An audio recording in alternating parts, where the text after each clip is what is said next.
Chapter 435. Gaozhou Prefecture. Kuang Yi, Guaning, Ma Wei, and Yu Guang were standing below the tall city gate tower, looking into the distance. Is the news accurate? The Miao army really slowed down? Kuang Yi stood in the middle of the crowd and said solemnly. The Miao army was already at the city gates, but they didn't attack immediately.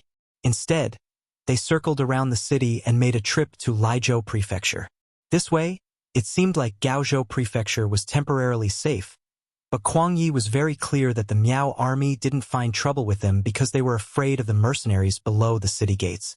It should be because Yang Qindong's reputation as the god of war had spread, which made the other party wary. They didn't act rashly because they wanted to play it safe. As a result, Kuang Yi couldn't help but sigh. There were indeed smart people everywhere. Originally, he was still hoping that Miao Jun would take the initiative to provoke the mercenaries and then lead to a battle to the death. This way, he wouldn't have to spend so much effort to ask Yang Qindong to send troops. His hopes were dashed, and Kuang Yi could only wait for news from the imperial court. It could be said that at the beginning, Kuang Yi was shocked when he heard that Yang Qindong was also interested in being conferred the title of king. He even thought that this request was too high and impossible to fulfill. However, as the days passed, his thoughts changed. Shiping King Mu Bin could be conferred the title of king, so why couldn't Yang Qindong? Speaking of contributions, just based on the fact that Yang Qindong had saved Ing Zong's life on the battlefield, no one could compare to him. It was just a pity that the emperor's heavenly might was unpredictable. Perhaps he was used to being high and mighty, thinking that everyone should do anything for him. On the contrary, it made them slowly forget what gratitude was, and what it meant to repay kindness. Regardless, after Kuang Yi calmed down, he thought that Yang Qindong could still be conferred the title of king. Not for any other reason, but because the Southern Ming Empire had no other choice. Since this was the case, why not confer the title of king to someone with a different surname to solve the crisis in front of them? Not to mention that Yang Qindong's health seemed to be very poor. If that was the case, then it was not a big deal to crown a half-dead person as king. The obstacles should be much smaller. Just like that, she waited for the emperor's imperial edict before going to Yang Qindong to talk. Unexpectedly, a scout came to report that the 10,000 Miao soldiers who went to the Laizhou prefecture had returned. Not only that, but they slowed down as they approached. Who was Kuang Yi? To be able to become the Minister of War, even if he did not participate in the war during peacetime and had never been on the battlefield, he should at least be someone who knew how to fight. Miao Jun's abnormal actions quickly attracted his attention. He immediately called for Guaning, Ma Wei, Yu Guang, and the other generals. After a short discussion, they came to the conclusion that Miao Jun would most likely make a move tonight. Yes, master. We have already investigated, and it is indeed so. They must have their own motives for doing this, but we cannot confirm if they want to make a move against the mercenaries or us. Guaning stood up and reported the results of his investigation with Ma Wei and Yu Guang. There is no need to confirm. They must be making a move against the mercenaries. Kuang Yi was very confident. They were in the city, and attacking the city at night would be much more difficult than attacking in the day. Of course, he would also take some precautions. For example, if there were spies in the city, it was not impossible to open the city gates at night and lure the enemy into the city. How about this? The three generals will work hard tonight. Keep a close eye on the 4 cities and tell the soldiers below that without this old man's orders, even the 3 of you have no authority to open the city gates. Kuang Ye's voice was firm and powerful. Only by taking the authority into his own hands could he ensure that the city gates were not lost. As for whether his actions and suspicions would disappoint his subordinates, he couldn't care less at this critical time. Fortunately, it was only for one night. In addition, he was the Minister of War and the current Grand Tutor of the Crown Prince. His official rank was much higher than these people, so he still had some authority. As expected, when Kuang Yi said this, Guaning was slightly better, but Ma Wei and Yu Guang's expressions were somewhat unnatural. However, once they considered Kuang Ye's identity, even if the 2 of them were to have their authority taken away, they could only pinch their noses and nod in agreement. Master, since you can see that these Miao soldiers want to make a move against the mercenaries, Shouldn't you send someone to remind the Duke of loyalty? Although they did not agree to send troops to deal with the bandits, they are still our allies. Guanyin saw Kuang Ye's affirmation and thought about whether he should take the opportunity to express goodwill. Yes, I can send someone there to inform them. However, this old man thinks that the Duke of Loyalty has already seen through it. If he doesn't even have this little ability, how could the Huang bandits be destroyed so quickly? When Kuang Yi said this, his originally serious old face had a slight smile. However, he only wanted to send someone to inform Yang Chendong. As for sending reinforcements, it was better to forget about it. After all, he did not have much military strength in his hands. Moreover, the situation was unclear. If they opened the city gates in the middle of the night, who knew what kind of accident would happen? The sun had already set and the sky was beginning to turn dark. At this time, the people on both sides seemed to be waiting for the sky to turn darker so that they could fulfill some people's desire to kill in the dark and windy night. Susher. It was equivalent to 8 o'clock in the evening. The Miao army that was originally moving slowly began to speed up.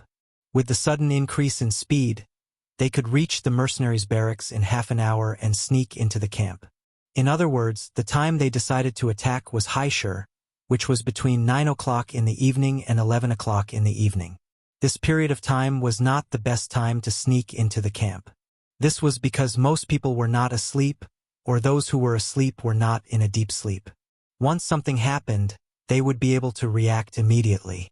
However, after Zhang Tsang knew about this, he still did the opposite. This was where he thought he was smart. First, he slowed down the marching speed to make people think that it was late at night when they arrived at the mercenaries' barracks. This way, they would make a wrong judgment. In order to ensure that they had enough energy at that time, if he was the leader, Zhang Tsang would arrange for the soldiers to sleep early and wake up before midnight. Considering that he would definitely do this, Zhang Tsang sent someone to observe the mealtime of the mercenaries' barracks. As expected, the rising of the fireworks was earlier than usual. This was the signal to eat and sleep early. With this, Zhang Tsang was full of confidence. The plan was for you to prepare to set up defenses in the middle of the night. I won't go against your wishes and attack early. This way, I can make use of the time difference. Thus, the sudden acceleration of the march at Haishur. Miao Jun, who had long been prepared and had even eaten in advance, began to move, running forward at an extremely fast speed. These people were abnormally excited, as if this time they were not going to war, but to obtain gold, silver, and treasures. With this kind of marching speed, the advantage was that even if they were discovered, they would not have enough time to prepare for defense. This was also the reason why General Zhang Tsang was so confident in giving the order to attack after knowing that the mercenaries' barracks did not specifically strengthen the defense. Under normal circumstances, such an unforeseen event would be discovered by the scouts first. Then, the scouts would quickly pass the news back. After that, the general who received the news would arrange for the army to prepare for defense. All of this required time. During this time, if the two sides were far away, there would be enough time to prepare. However, when the distance was extremely close, like now, with less than an hour, it would be too rushed and even too late. In this way, the success rate of this kind of surprise attack was usually very high. With such a high probability occurrence, and it was against the mercenaries, not only would the chances of victory decrease, it could also cause the battle to go in the other direction. That would be the failure of the ambush. This was what everyone called trying to steal a chicken only to end up losing the rice used to lure it. Not to mention the mines that were already buried outside the barracks that could allow people to fly into the air. Just inside the barracks alone, Yang Chendong had already given the order to rest and sleep when he knew that the Miao army would pass by the barracks. Thus, other than a few companies that had to be on duty, most of the soldiers had already entered a state of sleep. Just like what Tiger's man had said, the enemy might not really come in the middle of the night. In order to launch a surprise attack, it was very possible that they would come one step earlier. With regards to Tiger's man's analysis, Yang Chendong completely agreed and even felt gratified. A strong army, or even a strong country in the future, could not solely rely on himself. It needed everyone's hard work. Only when more loyal soldiers improved their abilities could they do great things together. Yang Chendong agreed with this analysis. Naturally, the Lung Feng soldiers only rested for half a day. They had already woken up at 7 o'clock in the evening and began to eat the warm meals that they had reheated earlier. They replenished their energy and prepared for the big battle. The entire barracks was quiet, but in fact, a monstrous murderous aura was forming. However, this kind of murderous aura could not be seen. It could only be felt when one was in the midst of it. It belonged to the kind of existence that could not be seen or touched. Not to mention the monstrous murderous aura. After the 10,000 Miao army rushed for nearly an hour, they could already vaguely see the mercenary barracks outside with torches. It was previously said that whichever army charged in first would be able to obtain more wealth. With such a military order, the army that had just arrived did not even have the time to regroup. Instead, they rushed straight to the front of the barracks like a swarm of bees.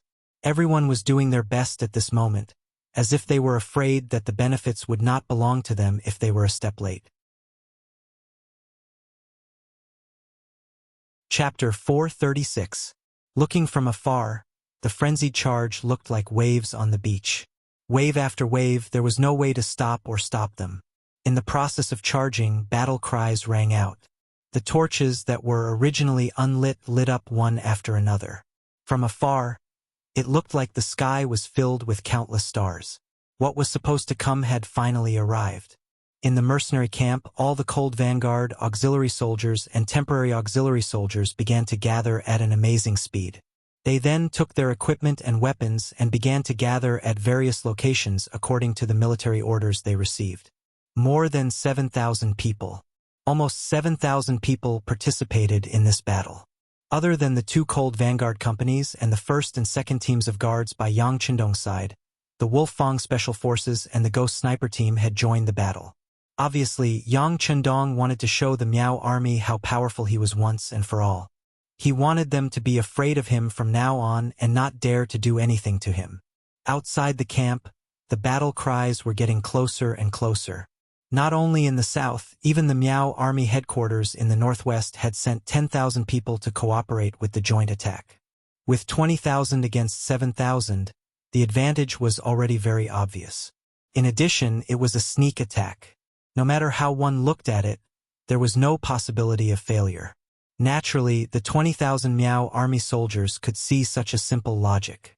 Therefore, they attacked the mercenary camp with extra force.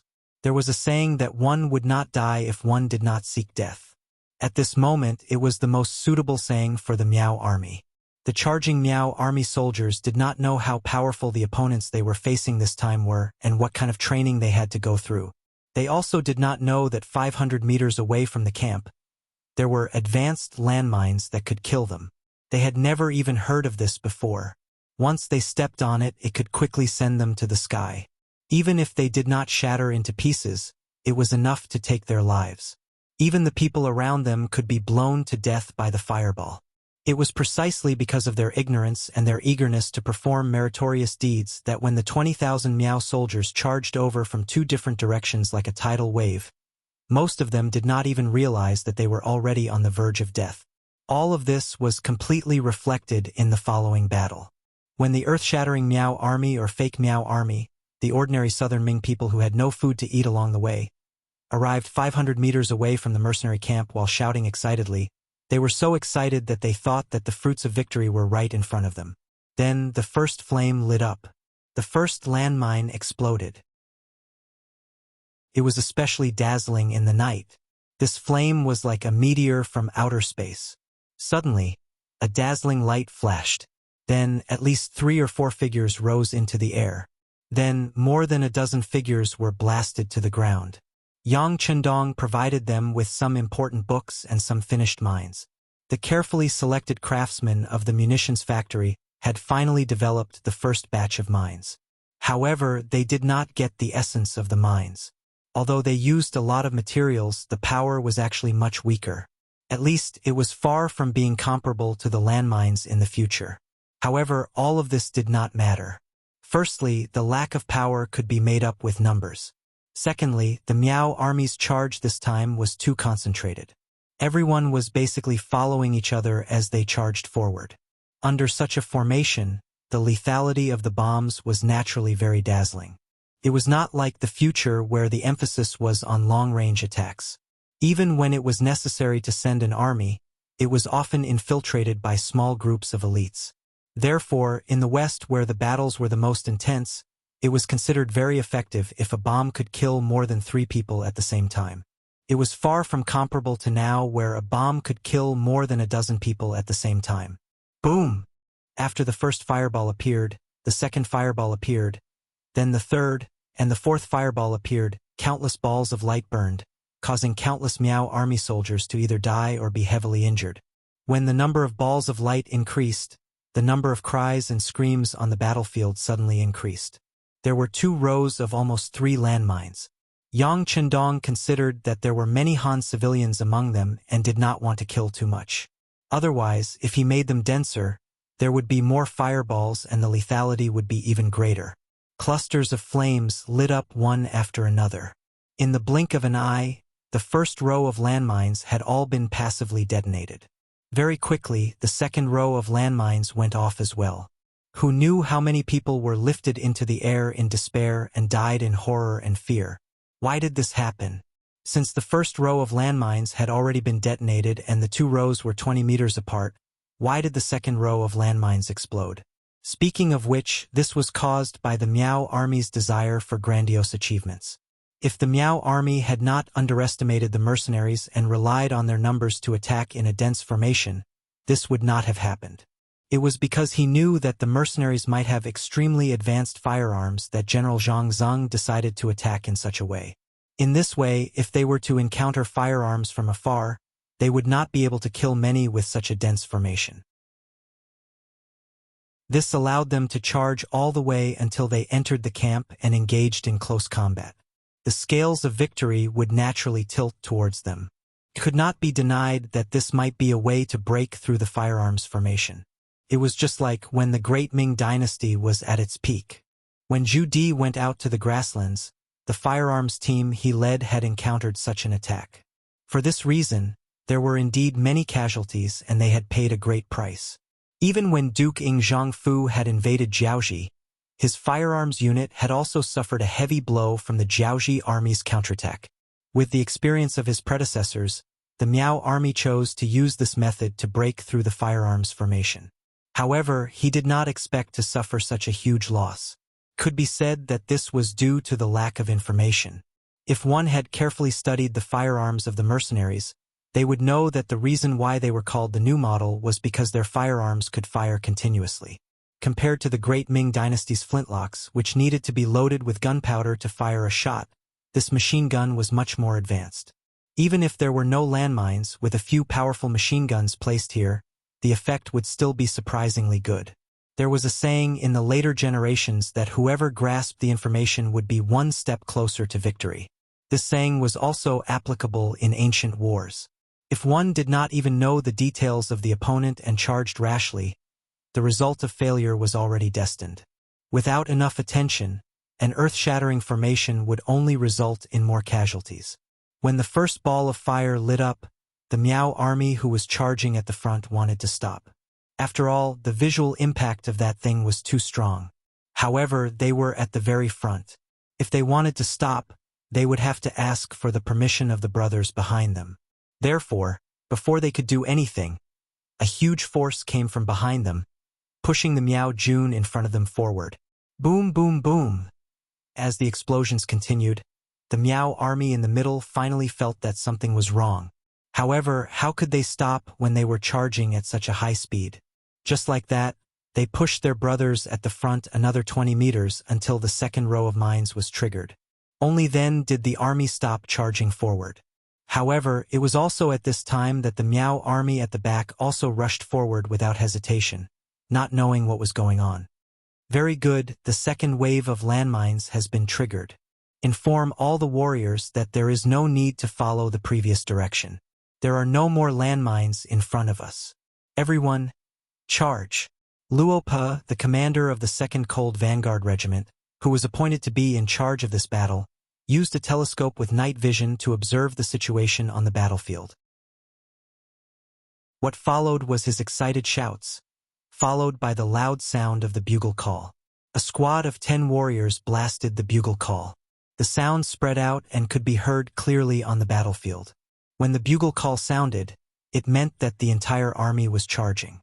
The moment they heard the bugle call, 7,000 Yang family soldiers rushed out like ferocious tigers with weapons in their hands. It was the same charge, but the Yang army's formation was much more orderly. The first echelon held bows that could shoot up to 100 meters away. Each person had 10 arrows. One could imagine the consequences of throwing the arrows into the air. Each person also had crossbow arrows that could penetrate anything at close range. When they reached a certain distance, it was time for them to show their power. The second echelon held shields and short swords. They could both defend and attack. The third echelon was also the main force of the charge. The steel swords and spears were like a sharp knife that pierced into the enemy's heart. The fourth echelon was mainly used for battlefield rescue. Some of them were carrying a stretcher in pairs, some were holding ropes to tie the captives, and some were holding loudspeakers that could be used for propaganda purposes. Under the protection of 100 fully armed elite cold front soldiers who were armed with the Type 95, they walked at the back and did the finishing work. The few echelons advanced in an orderly manner. No matter how fierce the battle was, their footsteps were firm. They were like a human tank, rapidly advancing forward. On Miao Juanzhong's side, more than half of the front line was destroyed. Even the middle line was heavily damaged. It was at this moment that the rear line rushed over and collided with the retreating front line and middle line. "Get out of the way, retreat! Get out of the way, you cowards! Why are you retreating? Get out of the way! Let us charge forward! Idiot! Don't you see the fire god showing his power? Why aren't you turning back? Chaos before the battle." This was Miao Juanzhong's performance.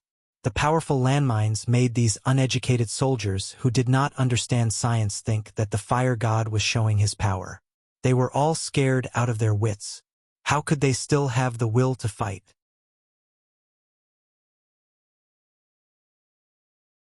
Chapter 437. Both sides were still pushing and shoving each other, not giving way to each other. Suddenly, arrows fell from the back and landed among the Miao soldiers who were confronting each other. At that moment, many of them were shot and fell to the ground. "Where are our archers? Fight back!" Seeing the arrows falling from the sky, Zhang Tsang, who was commanding the battle at the back, shouted loudly. Following his shout, some scattered archers also started to fight back. The arrows hit the shields of the Yang family army's second echelon. Other than the sound of impact, there was almost no damage done. After the weak counterattack of the Miao army, the first echelon of the Yang family army took out their crossbows and started to fight back. At a close distance, an arrow was shot and it was accompanied by the fall of one of the opponents or the scream of another person. The third echelon also took this opportunity to quickly catch up. Then, the swords and spears were swung wildly. How could the frightened Miao army resist? Zhang Tsang was still sitting on his horse and wanted to give orders, but an arrow came out of nowhere and landed on his left shoulder, causing him to cry out in pain. "General, the general is injured. Quick! The general is injured. Protect the general and retreat." The dozens of bodyguards saw that their leader who was being protected was also shot and shouted to go forward. Then, they pulled him down from the horse and supported him to retreat to the back. Even the bodyguards could see that the front was losing, and even losing, how could Zhang Tsang not see it? Taking this opportunity, he pretended to be deaf and mute. He did not say anything and let everyone support him to retreat to the back. "Those who kneel and surrender can live, otherwise, die." The shout from the loudspeaker sounded like it was beside the ears of the chaotic Miao army. That shout stunned many people and they stood still, not knowing what to do. Da-da-da. Da-da-da. The fourth echelon of the Yang family army had also arrived. Lian Lungfeng, who was holding the 95 style, finally pulled the trigger. What followed was the scene of people falling to the ground one after another. This sudden gunshot was the last straw that suppressed the chaotic Miao army. The situation of the battlefield was also settled at this moment. The Miao family only had two choices, to retreat or to surrender. "Run!" Some of the faster Miao Jun soldiers who were at the back immediately turned and ran. Some of the Miao soldiers who wanted to run but were surrounded in the middle were not so lucky. When mercenaries began to appear around them, these people seemed to have only one choice left, which was to kneel down and surrender. The sound of gunfire continued, and the sound of cold weapons clashing could be heard from time to time. However, it was clear that the commotion was getting smaller and smaller. The battle had not even officially started, but it was already heading towards the end. In the Miao army's main camp, although King Miao Jinlong was still sitting at the head of the tent, his expression was obviously not as calm as before. The moment he heard the explosions, he had a bad feeling in his heart. It was just that he didn't want to admit it until he received the battle report from the front line. Reporting. The tent's curtains were pulled open from the outside, and the scout general who rushed in knelt on the ground with a thud. Reporting to your majesty, our army has been ambushed by the enemy and is retreating in defeat. Ambush? What kind of ambush? Aren't the mercenaries resting and sleeping? Miao Jinlong suddenly stood up from his chair, staring with a pair of red eyes as he spoke in a cold voice. We still need to find out the details, but the fact that the army is retreating is a fact. Please end it quickly, your majesty. The scout general did not know how to explain what he had seen. He only remembered that the moment the fire flashed, his eyes seemed to have gone blurry. Then, not long after, he saw the Miao army frantically retreating. If you can't find out, what's the use of having you? Hearing his subordinate's reply, Miao Jinlong was furious. Although he had already felt that something was wrong, when the answer came out, he realized that he could not take it anymore. Miao Jinlong was so angry that he lost his composure. Fortunately, Scholar Zoda's mind was not messed up. After all, this was the outcome that he had expected. However, his words carried little weight and he could not stop it. In addition, he also wanted Zhang Tsang to suffer a great loss, so that he would not continue to be so arrogant in the future. Now that he saw that the front line had indeed lost, he stepped out from the ranks and said to Miao Jinlong, Your Majesty, since the front line has lost, you should immediately send a general to receive them and reduce the losses. At the same time, close the camp gates and prepare for defense. This is the safest way. When Miao Jinlong heard Zoda's words, he was like a drowning man who had grabbed onto a piece of dead wood, nodding his head like a chick pecking at rice. Not bad, not bad. Go and prepare according to what Scholar Zo said. This was the strategy that they had discussed before. After all, planning for defeat before planning for victory was also the art of war. Of course, these suggestions were put forward by Zoda. It was also under his persuasion that the Miao army only sent out 20,000 men this time. Otherwise, they might have sent out even more people, and naturally, the losses would be even greater. With Miao Jinlong's orders, the Miao army camp quickly moved. Those who were supposed to save people went to save people, and those who were supposed to defend the camp tightened their defense. At least they did not lose their composure during the chaos. More importantly, Kuang Yi, who was originally looking for an opportunity to send out troops, could not find a suitable opportunity.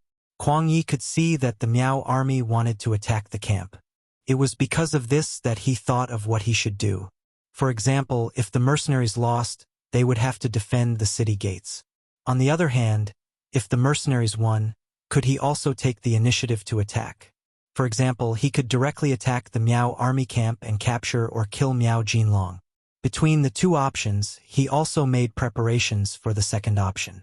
With his understanding of the mercenaries, of course, he thought that Yang Chendong had a higher chance of winning this battle. The reality was as such. After a series of explosions and sparks, the Miao army lost. As such, Kuang Yi urgently sent people out of the city to watch every movement of the Miao army camp. At the same time, other than leaving a portion of the troops to Guaning to defend the city, General Ma Wei and General Yu Guang were gathered by him to prepare 1,000 soldiers to attack the camp. Unfortunately, the number of troops was still too little. After receiving the news that the Miao army camp was not in chaos, and that the defense was orderly, Kuang Yi could only give up on the idea of military action with a face of disappointment. Firstly, his troops were too little. Using 1,000 to attack the enemy's camp of 60,000 was no different from seeking death. Secondly, he did not inform Yang Qindong in advance. If he rashly attacked without any support, it was very likely that he would not be able to return. Kuang Yi stopped all military operations and only sent out scouts to investigate the situation outside. He still had a glimmer of hope, and that was whether the mercenaries would take the opportunity to attack the Miao army's main camp. If that was the case, he would definitely intervene. To Kuang Ye's disappointment, the mercenaries did not intend to attack the Miao army camp. They only rushed out for 2 miles before stopping. Following that, they turned back to clean up the spoils of war. Groups of captives were tied up with ropes and brought back to the mercenaries' camp. Piles of fire were set ablaze, directly igniting the corpses of the dead Miao army soldiers. This was not to destroy the corpses, but to prevent any plague from spreading after so many people died. Zhang Tsang still managed to escape, along with 8,000 Miao army soldiers. When they retreated back to the Miao army camp in shock, their legs seemed to be filled with lead, and they could not move a single step. Just like that, they sat on the ground with a plop. The soldiers could act like a bear, but as a general, Zhang Tsang could not. He scrambled into the main tent and knelt in front of Miao Jinlong, begging for punishment. Looking at Zhang Tsang, who still had an injury on his left shoulder, although Miao Jinlong was filled with hatred, he did not punish him too much. This was a general who started the war with him, a meritorious subject, and the purest of the Miao people. Thus, after reprimanding him, he let him go to recuperate. Regarding Miao Jinlong's nostalgia, Zoda, who was watching from the side, admired and hated him at the same time. He admired a master who was loyal, and that was the goal he should follow closely. If he followed such a person, at least he would not have to worry about being heartlessly abandoned. What he hated was that he placed too much emphasis on relationships, and that it would be difficult for him to achieve great things. Zoda was still analyzing Miao Jinlong's character and his strengths and weaknesses when one of the kings of the Miao tribe spoke to him. "Mr. Zhou, this time our Miao army has suffered a great loss. In your opinion, what should we do next?" "King." Zoda quickly retracted his wandering thoughts and changed to a very serious expression. "After tonight's incident, we have already seen the strength of the mercenaries, and they are indeed very strong. It is better not to go head-to-head with such an opponent. Otherwise, it will hurt the king's foundation. It is better to focus on defense first, then report this matter and let King Min handle everything." "Are we going to admit this loss just like that?" Miao Jinlong asked with a trace of unwillingness. "Of course we can't just admit it like that. However, if we do our best to fight the mercenaries and cause both sides to suffer losses, I am afraid that we will fall into the hands of some people. It is not a good thing to injure 1,000 of the enemy and 800 of our own. It is better to deal with all changes by sticking to the status quo and look for opportunities to plan slowly." How could Zoda not see that this was Miao Jinlong's performance? He clearly saw the power of the mercenaries and did not want to be enemies with them, but he was worried that others would say that he was a coward. Since that was the case, he would help him find an excuse and find a way out. Zoda had lived in the Miao tribe for so many years, and he indeed understood the situation well enough. Just this sentence alone was enough to see through Miao Jinlong's thoughts. At the same time, he could not help but nod his head, and his originally cold expression eased a lot.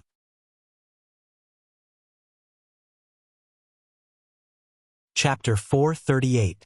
He was not the only king in the Miao tribe. Just this time, there were 3 powerful armies that followed the king of Min's army. They were Yang Wenba, the head of the Miao tribe in Dumang village, Wu Yingtu, and himself. Speaking of which, the strength of these 2 groups was not weak. If he were to be heavily injured and let them know, they would probably rejoice in his misfortune. He would definitely not do something that would hurt his loved ones and make his enemies happy. Okay, Scholar Zhou is right. Since that is the case, immediately give the order to lock down the camp gate. Soldiers are not allowed to enter or leave without orders. At the same time, report this matter to the king of Min and ask for support. Originally, Miao Jinlong just wanted to find a way out.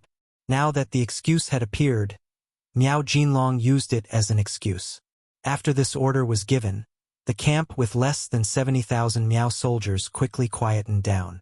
Regardless of whether it was the mercenaries or the South Ming army, they were all waiting for Miao Jun's reaction. From their point of view, it was normal for Miao Jun, who had suffered a loss, to calm down. However, it was also normal for him to retaliate crazily in anger. But no matter what it was, they wouldn't back down. They would deal with it as it came. Of course, if they had a choice, it was better not to use their weapons. After all, from a certain point of view, Miao Jun was only the auxiliary force of the King of Min's army. Even if they were eliminated, it would not be of much use. Instead, it would attract the King of Min's army to surround and attack them. Of course, unless they had enough power to fight them head-on. That would be a completely different attitude and thinking. They closely observed Miao Jun's movements. When the sun rose, Miao Jun suddenly quietened down. This was both reasonable and unexpected. But no matter what, now that they were quiet, everyone was temporarily safe. Kuang Yi, who stood on the top floor of Gaozhou's capital city, finally heaved a sigh of relief. Actually, he had a worry that he did not say out loud. That was, Miao Jun saw that the mercenaries were powerful and could not be provoked. Would he attack them in anger? If so, they had to be on guard. Teacher, the sun is up. Miao Jun will not attack the city again. You have also stayed here for a night. Go back and have a good rest. Looking at Kuang Yi, who was over 60 years old, Guaning, as a student, said with a heartache. Hee. There was a smile on Kuang Ye's lips. Although he had stayed up all night, he did not seem to be in low spirits. Instead, he turned to Guaning and said, You see, this is the strength of the mercenaries. They had nearly 3 times the number of people and they used a night attack, yet they still did not gain the slightest advantage. Tell me, why is the court not willing to put such a good general in an important position? Teacher, His Majesty must have his own considerations. You should go and rest first. How could Guaning not know the meaning behind Kuang Ye's words? In fact, when he first heard that Yang Chendong also wanted the title of king with a different surname, he was also very angry. In his view, this was not a display of loyalty at all. But after thinking about it, Yang Chendong wasn't completely someone from the Southern Ming Empire. If it wasn't for the emperor's invitation, he wouldn't even care about the chaos in Guangdong. Now that the chaos in Guangdong had been resolved, if they wanted them to resolve the chaos in Yunnan, how could they not pay a price? If he was Yang Chendong, he would probably also make some requests, even some excessive ones. This was because looking at a problem from a different perspective would lead to different results. For example, if 2 people were looking at the same palm, you would look at the palm, and the other would look at the back of the hand. Their feelings would naturally be different. There was no such thing as absolute right or wrong. Although Guaning knew that Yang Chendong's request was somewhat excessive, even demanding an exorbitant price, but looking at the current situation, it seemed that other than him, it would be very difficult for others to turn the situation around in a short period of time. It seemed that there was already a king with a different surname. Yang Chendong's request for one also didn't seem to be too excessive. Let's not talk about how Guaning looked at Yang Chendong first. Let's talk about how, when he helped his teacher Kuang Yi down the tower to rest, the 6th young master was not idle at all in his own camp. The battle had already ended, and under the efficient operation of the Yang family army, the cleaning of the battlefield was also nearing completion. The battle statistics were also reported under the cooperation of the regiment political commissar, the battalion instructor, and the battalion instructor. Right now, it was placed on the table in front of him. Last night's battle was a battle with preparation, which was why they achieved such a glorious result. On the battlefield, they killed more than 5,000 enemies, captured nearly 7,000, and only about 8,000 escaped. To be able to achieve such a result with 7,000 soldiers on the battlefield, it was indeed very gratifying, and could be considered a great victory. But when he saw the losses on the Yang family army side, Yang Chendong still couldn't feel happy. Not for other reasons, but because it was written that 3 of the Cold Front army soldiers were injured, 2 of the auxiliary soldiers were heavily injured, and 20 of the auxiliary soldiers were injured. 60 of the auxiliary soldiers were killed, 30 of them were heavily injured, and 300 of them were lightly injured.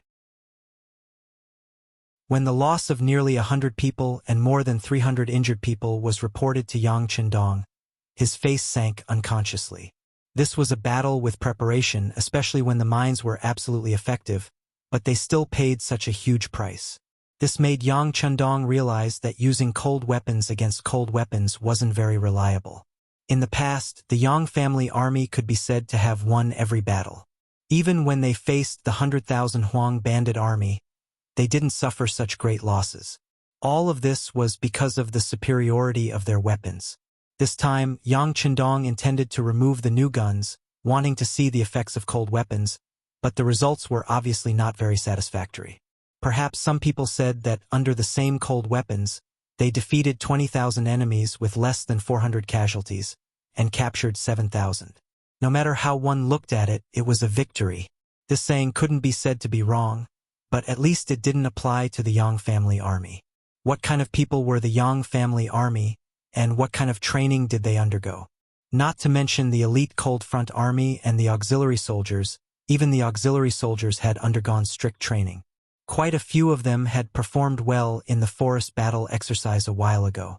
But now, some of them had died on the battlefield, and there was nothing left. After such a great sacrifice, the soldiers had died before they even reached the real battlefield. How could anyone be happy? China's history had already proven that they preferred to be kind like water, which meant that they didn't rush things. They were used to slowly changing others and stabilizing their own power. This was also the main reason why most of the founding emperors weren't young. Logically speaking, with Yang Qindong's age and the current situation, if he performed well and was conferred the title of king, it wasn't impossible for him to spy on the entire Great Ming dynasty. On the contrary, he had a high chance of success, and it wasn't impossible for him to become the founding emperor of a generation. However, this method of boiling the frog in warm water wasn't what Yang Qindong wanted. He, who was familiar with history, knew very well what would happen in the future. He also knew that in a few years, the backbone of the Han people would be broken by a few 100,000 people. Then, they would rule for hundreds of years until the unforgettable 1840, when the backbone of the Qing dynasty was broken. That was more than 100 years of humiliation for the Han people. Even if great people appeared later on, it was extremely difficult to restore the prosperity of the past. The world structure had already been formed, and if they wanted to walk out, even a small step would be very difficult. Yang Qindong, who was once a soldier, understood this history too well. It was because he understood so much that his life's goal was to strengthen the Han people and allow the country, which was mainly Han people, to stand at the top of the world one day. However, it was clear that this was a beautiful dream. Perhaps it would come true one day, but it would require the combined efforts of many generations.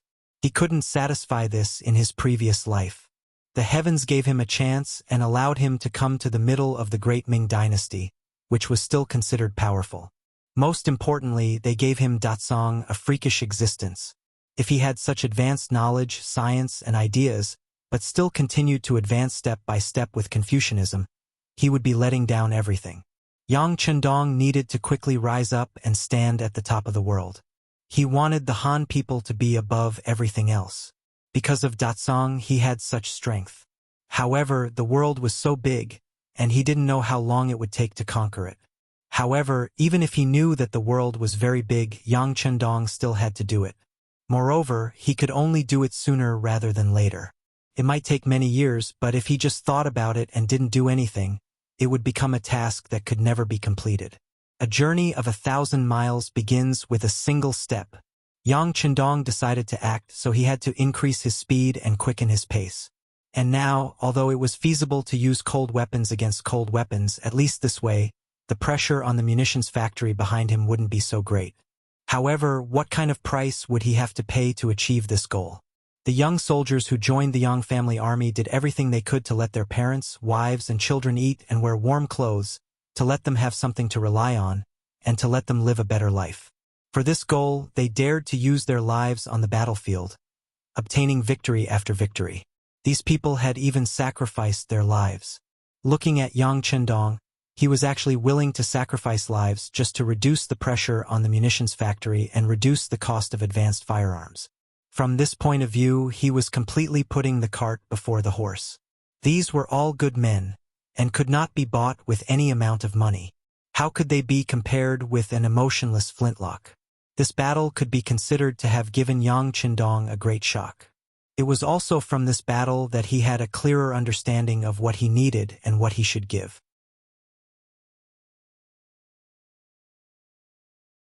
Chapter 439. Early in the morning, in the courtyard of the mercenary camp, 7,000 Yang family soldiers stood in their respective lines.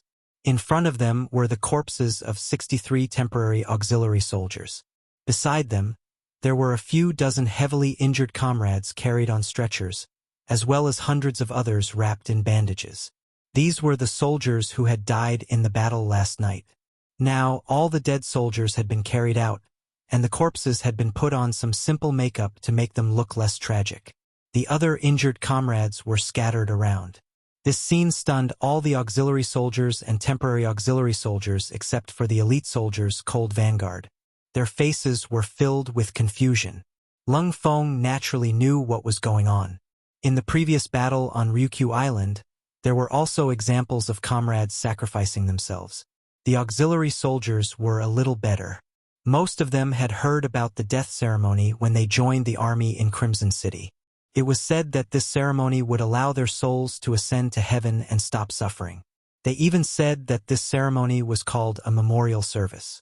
They had only heard about it but had never actually experienced it. The temporary auxiliary soldiers were completely stunned. They had never heard of it and had never seen it with their own eyes. At this moment, they stood there with a look of confusion. Perhaps in their minds, they had clearly won a great victory last night, so why did they make everyone look so solemn? What was going on? In the eyes of others, defeating 20,000 enemies with less than 400 casualties, killing 5,000, and capturing 7,000 was naturally a great victory. But in Lung Feng's eyes, this victory was nothing. Fortunately, most of them had used cold weapons yesterday.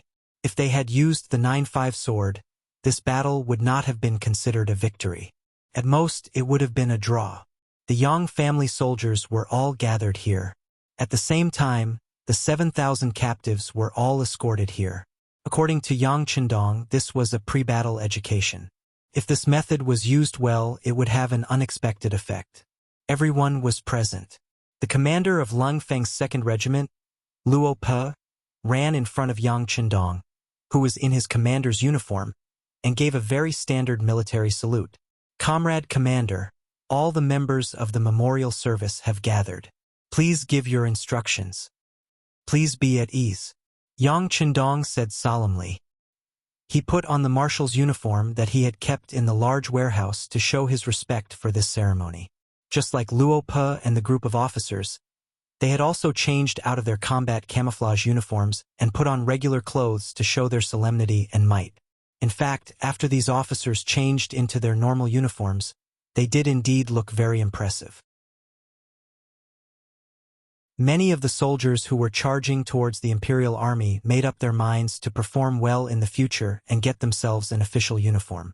How impressive would it be when they returned to their hometowns? As for Yang Qindong, when he strode to the center of the temporary stage, the entire camp fell silent. At that moment, there was only one person in the eyes of tens of thousands of people. There was only one sound in the ears of tens of thousands of people, and that was Yang Qindong and what he was about to say. Dear comrades did not use a script. Yang Qindong chose to give an impromptu speech. Fortunately, he had experienced many such occasions in his previous life, so he already had a rough idea of what to say. However, it was a different era. Today, he used a practical speech. The target scanned the entire place, not even letting go of the Miao army captives who were still tied up. Then he said in a solemn voice, Dear comrades, last night, the Miao army suddenly launched a fierce attack on our camp. In the face of the test of life and death, all of you made a heroic performance and handed in a perfect answer sheet. Relying on your courage, you defeated your opponents and won the victory. You are the best, and I am proud to have all of you. Salute. First of all, the victory of last night was affirmed. This made all the soldiers who participated in the battle puff out their chests. Everyone's face was filled with pride. But Yang Qindong's tone changed, and his voice became a lot deeper. Some of our dear comrades and brothers sacrificed their lives to protect their dignity in the battle last night. They sacrificed their lives in exchange for victory. It is because of their heroic sacrifice that we have achieved our glorious and great victory. Today, we are deeply mourning our beloved comrades. They are Zhang Hongdong from 1st Platoon, 1st Company of the 1st Auxiliary Battalion. Li Kaixian from 2nd Platoon, 1st Company of the 1st Auxiliary Battalion. Ren Juzi from 2nd Platoon, 1st Company of the 1st Platoon, 2nd Company of the 1st Auxiliary Battalion. Yang Weisong from 3rd Platoon, 1st Company of the 1st Platoon, 1st Company of the 1st Platoon, 1st Company of the 1st Platoon, 1st Company of the 1st Platoon, 1st Company of the 1st Platoon, 1st Company of the 1st Platoon, 1st Company of the 1st Platoon, 1st Company of the 1st Platoon, 1st Company of the 1st Platoon, 1st Company of the 1st Platoon, 1st Company of the 1st Platoon, 1st Company of the 1st Platoon, 1st Company of the 1st Platoon, 1st Company of the 1st Platoon, 1st Company of the 63 names were read out by Yang Qindong one by one. Every time he read out a name, a soldier's corpse behind him would be covered with a white sheet. When he finished reading out all the names, there were already soft sobbing sounds coming from the scene. Those who had tears in their eyes and could not help but cry were the friends and family of the dead soldiers. They were originally members of the Huang bandit army. They were citizens of the Southern Ming dynasty. However, they lost their homes in the war and could not survive. They had no choice but to join the army to make a living. However, in the end, no one knew whether they were lucky or unlucky. They became captives of the mercenaries, and after a strict selection, they became temporary auxiliary soldiers. In last night's battle, after such a long period of psychological education and strict training, the temporary auxiliary soldiers showed a good performance. They displayed their valiant side completely and finally won the battle. However, in the end, because the enemy's numbers were too great and they didn't have much combat experience, 63 people died in the battle. It was war after all. People died. Everyone who participated in the battle was already prepared for this. Furthermore, they achieved such a great victory. Only 63 people died and less than 400 were injured. No matter how one looked at it, it was a great victory. Needless to say, when the results of the battle were tabulated, many temporary auxiliary soldiers were given military merits because of their excellent performance. Some were directly promoted from temporary auxiliary soldiers to auxiliary soldiers. Some were focused on training among the temporary auxiliary soldiers and became the vice squad leader. There were also some who made military merits and were rewarded with silver tails. This good side quickly washed away the sadness of losing their comrades. Not to mention, they also heard that the higher-ups would actively search for the families of the deceased comrades. Once they were found, they would definitely be given a very generous pension. This was already enough. At least, this kind of treatment was not available in other armies. But even so, the memorial service was still held. The young man who was said to be the highest official read out everyone's name. This honor was probably something that none of the temporary auxiliary soldiers would have thought of. Such a glorious scene, such a solemn memorial service. How could they not be moved and even shed tears? In fact, before they joined the temporary auxiliary soldiers, most of these people did not even have a decent name. Stone, Goshing, Tai Dan were their titles. This was also because their families were too poor, and it was said that a cheap name was easy to support. It was only after they joined the temporary auxiliary soldiers that they were given new names with the help of their instructors. Now, these new names would go with them. Presumably, if the dead really had a spirit, these 63 comrades would be able to rest in peace after seeing this scene. There were even more people who thought that if they could have such a solemn memorial service on the day they died, they would be satisfied. Now that he had come to this world, he was able to be remembered by others in an upright manner. This was something that he had never dared to think about in the past. Future generations would also be proud of this scene today. This scene also shocked the 7,000 captives of the Miao army.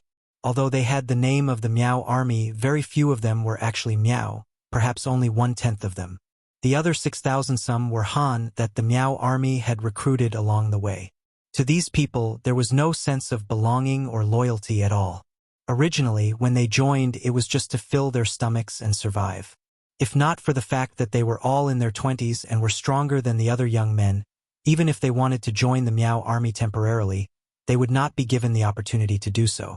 It was said that the most important symbol of the Ming dynasty's prosperity was the increase in population.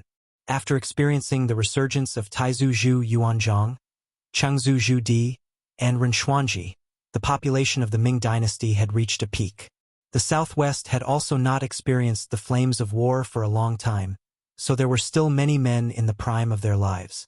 This was why Yang Qindong had taken a fancy to them and had intentionally walked out of the capital of Beiming. The great man had once said that many hands made light work. For Yang Qindong, who wanted to send the Han to the apex of the world, high-quality manpower was something that he urgently needed and could not let go of. Putting aside the physical condition of these people, the scene in front of them had completely shocked them. Although most of these people had never been on the battlefield, and even if they had only recently come into contact with war, but had they not seen pigs run before? Had they not eaten pork before? When had they ever heard of anyone giving such preferential treatment to dead soldiers? What kind of army was this? At this moment, a huge question mark had appeared in everyone's mind. In fact, it was not just the 6,000 some Han who were shocked. Even the 700 or so Miao soldiers were stunned. Because of geographical reasons, the Miao people had been entangled with the Han for many years. There were also many cases of intermarriage in private. It was truly a case of, I am in you, I am in you. It seemed that there was no way to verify who was the pure-blooded Miao. It was precisely because they were too close to the Han that they could not distinguish between each other. This time, if Zhu Qizhan of Ying sect had not been hot-headed and wanted to levy heavy taxes in the southwest to support his new army to fight the northern Ming, they would not have suddenly launched an attack under the King of Min's persuasion if they were not forced to the point where they could not survive. In the end, they did not have any ill feelings towards the Great Ming. It was just that their living conditions were too bad and they had no choice but to rebel.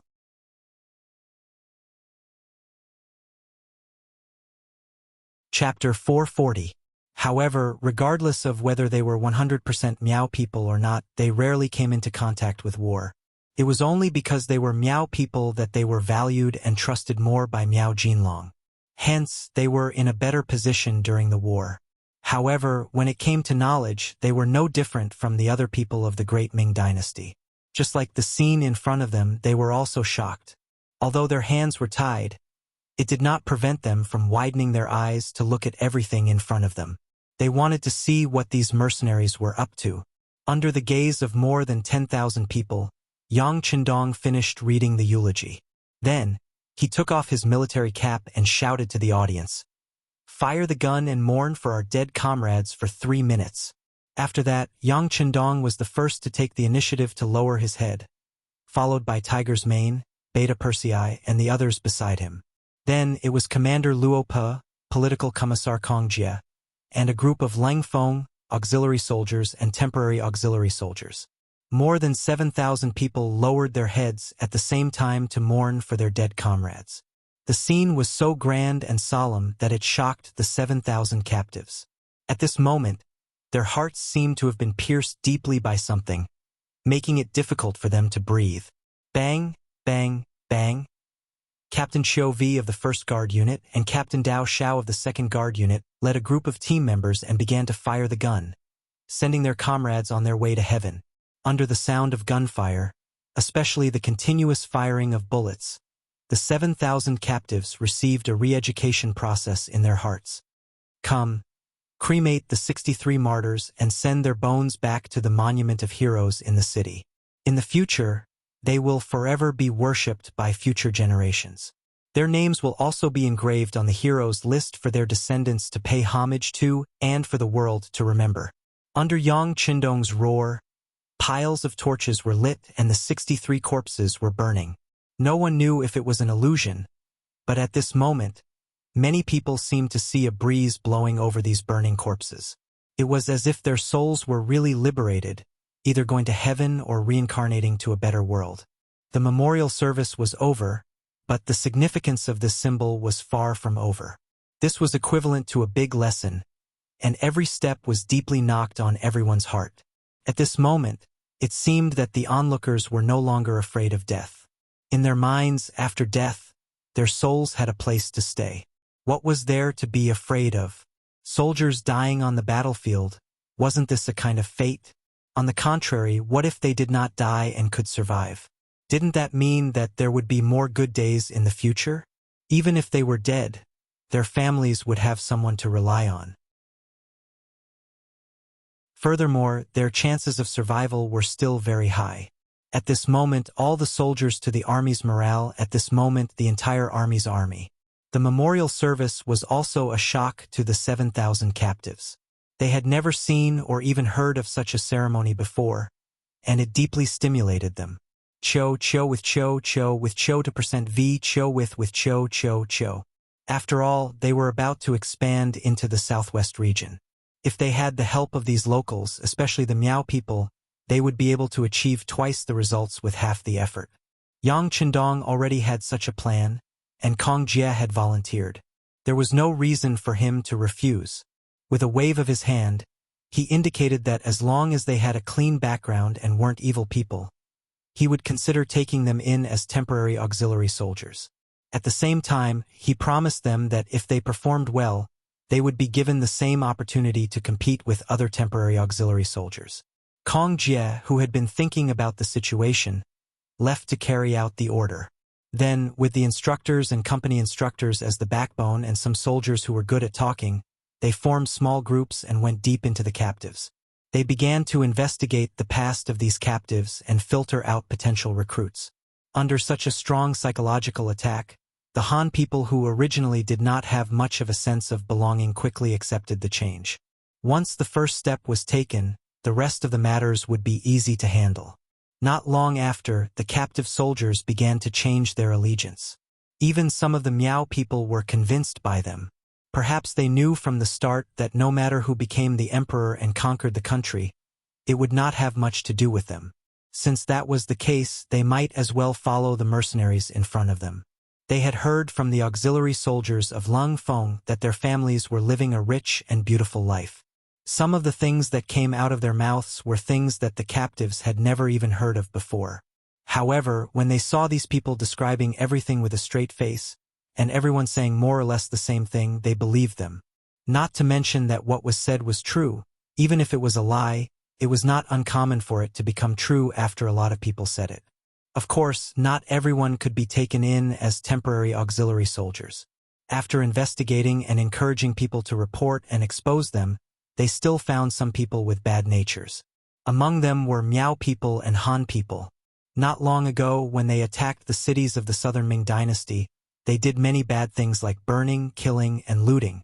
Once these people were found, Kong Jie would sentence them according to their evil deeds. In Qiqian City, the relevant laws were gradually being perfected. There were also some rules that stated what kind of crime a person committed and what kind of punishment they would receive. According to this request, the punishment was placed on these villains. Immediately, more than 100 people were sentenced to death, and more than 600 people were sentenced to reform through labor for different terms. Those who were sentenced to death were directly executed in the military camp. Over 100 swords fell, and over 100 heads fell to the ground. Over 100 people died. As for those who were reformed through labor, they were all escorted to Laizhou Prefecture behind them. At the border of the coast, the Yangshi Navy had already sent ships to wait there. They brought over many new weapons and ammunition from the munitions factory. Other than these 600-plus criminals who had done something wrong, there were also over 1,000 Han and Miao people who did not want to join the temporary auxiliary army because they did not meet the requirements or did not understand the situation. These people would all be sent to the small glass island. When they arrived there, those who should serve their sentences would serve their sentences and atone for their sins through labor. The others would also be sent to other units and factories that needed them. In the end, out of the 7,000 captives, only 5,000 were allowed to join the temporary auxiliary soldiers. Even so, This result was enough to make Yang Chendong very satisfied. After a battle, they had learned a lesson and experience. The strength of the military had also been strengthened. No matter how one looked at it, it was worth it. At the same time, the 5,000 people who were accepted were also very happy. Not to mention what they had learned in the past few days that made them have a good impression of the mercenaries. Just the basic necessities of life had greatly improved. They just casually took one out. The shoes they usually wore were straw sandals. In the Ming Dynasty, only officials and rich people could wear leather boots or long boots. In the 25th year of Hanggu, the imperial court further decreed that commoners, merchants, craftsmen, soldiers, and odd-job workers were strictly prohibited from wearing boots. They could only wear leather boots. Only in the cold northern regions were they allowed to wear leather boots. Those who disobeyed would be punished with death. As for the ordinary commoners, they mainly wore straw sandals and leather boots. They were just ordinary shoes and leggings. Walking with such shoes naturally wouldn't be a problem. However, if one wanted to travel for a long time, it would easily cause problems. Many times when one went on a long journey, one would have to bring several pairs of shoes. There was no guarantee that they wouldn't break or that there wouldn't be a time when one was barefoot. Let's look at what kind of shoes the mercenaries wore. Forget about cloth shoes, the lowest were rubber shoes. The garment factory copied the rubber shoes provided by Yang Chendong. Due to the seriousness of the people at that time, coupled with the fact that there wasn't a trace of laziness in the workmanship, such shoes were much sturdier. The more powerful ones, like the elite soldiers of the Cold Vanguard, wore high-waisted leather boots. They would even dare to charge through a mountain of blades and a sea of flames. Once a temporary auxiliary soldier joined, they would immediately be given 2 pairs of rubber shoes the size of their feet and a set of extremely resistant green training uniform without any military rank. Just based on this, who knew how many people were attracted to this place? This was all caused by poverty. If the commoners were wealthy and accustomed to a stable life, then even if someone wanted to rebel, they wouldn't be able to do much. Speaking of which, in terms of lessons and experience, after a cold weapon battle, Yang Chendong saw his own shortcomings. When the weapons used by everyone weren't too different, no matter how well prepared you were, there would still be casualties on the battlefield. Thus, how to prevent such a thing from happening became a problem that Yang Chendong had to seriously consider. After calling over Commander Luo Pe of the 2nd Cold Vanguard Regiment and Commander Lu Zhua of the Auxiliary Regiment, they finally decided after a round of discussion. In the future, whenever there was a war, the Cold Vanguard Regiment wouldn't need to use any cold weapons to fight. They would directly use the Type 95 to overwhelm the enemy, except for special circumstances. As for the auxiliary soldiers, they would be allocated a Type 81 assault rifle in normal times, while the other 2 would use strong crossbows. During wartime, each person would have a crossbow. In short, they would be able to protect themselves and kill the enemy. As for the temporary auxiliary soldiers, their loyalty had yet to be tested, and their strength had yet to be proven. Thus, they could only be given some steel knives and spears. Of course, the quality of these steel knives was different from the ones used by the Ming Dynasty soldiers. They were also harder. In fact, when they were fighting, they might even be able to chop the opponent's large knife in half and gain the advantage. Since it was a battlefield, there would always be casualties. A temporary auxiliary soldier was like a big fish that had to jump through the gate. Only when you fully displayed your advantages and truly gained everyone's recognition would you be able to become an official auxiliary soldier and enjoy the qualifications to use advanced firearms.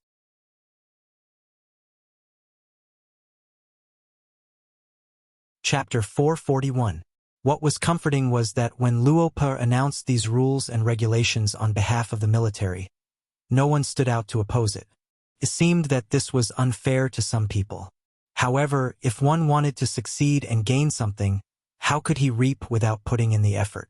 For those who were not capable, even if you gave them the 95 style, they might not be able to survive on the cruel battlefield.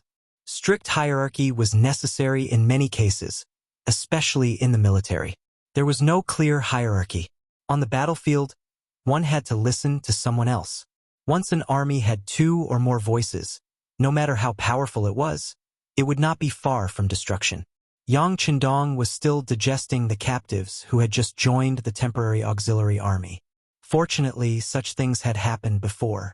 Whether it was the grievance meeting, all kinds of ideological education, strict training, better food, better treatment, cohesiveness, sense of loyalty, etc., all of these had played a big role.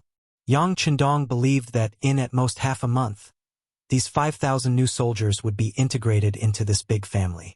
In addition to the originally disorganized organization, there should be no problem with the soldiers and fighting strength under the guidance of the old and the new. The mercenaries were actively making preparations here. The other forces were not idle either. Miao Jinlong suffered a great loss in the hands of the mercenaries. Scholar Zhou's words were more important to him. The king of Miao, who was almost as obedient as the king of Miao, first adopted a defensive posture and firmly controlled his nearly 60,000 troops in the military camp. At the same time, he sent people to ask the king of Min for provisions, reinforcements, and countermeasures. The king of Min's base camp temporarily chose Pingyue Mansion as the corner. To the east of Pingyue Mansion was Shaozhou Mansion. After that, they would be at the forefront, which was also Ganzhou Mansion, where the king of Yangzong, Zhu Huilu, was at the vanguard. The biggest advantage of living in Pingyue Mansion was that they could attack and retreat without worrying about personal safety. From this point alone, it could be seen that the king of Min, Zhu Huilu, was still very afraid of death.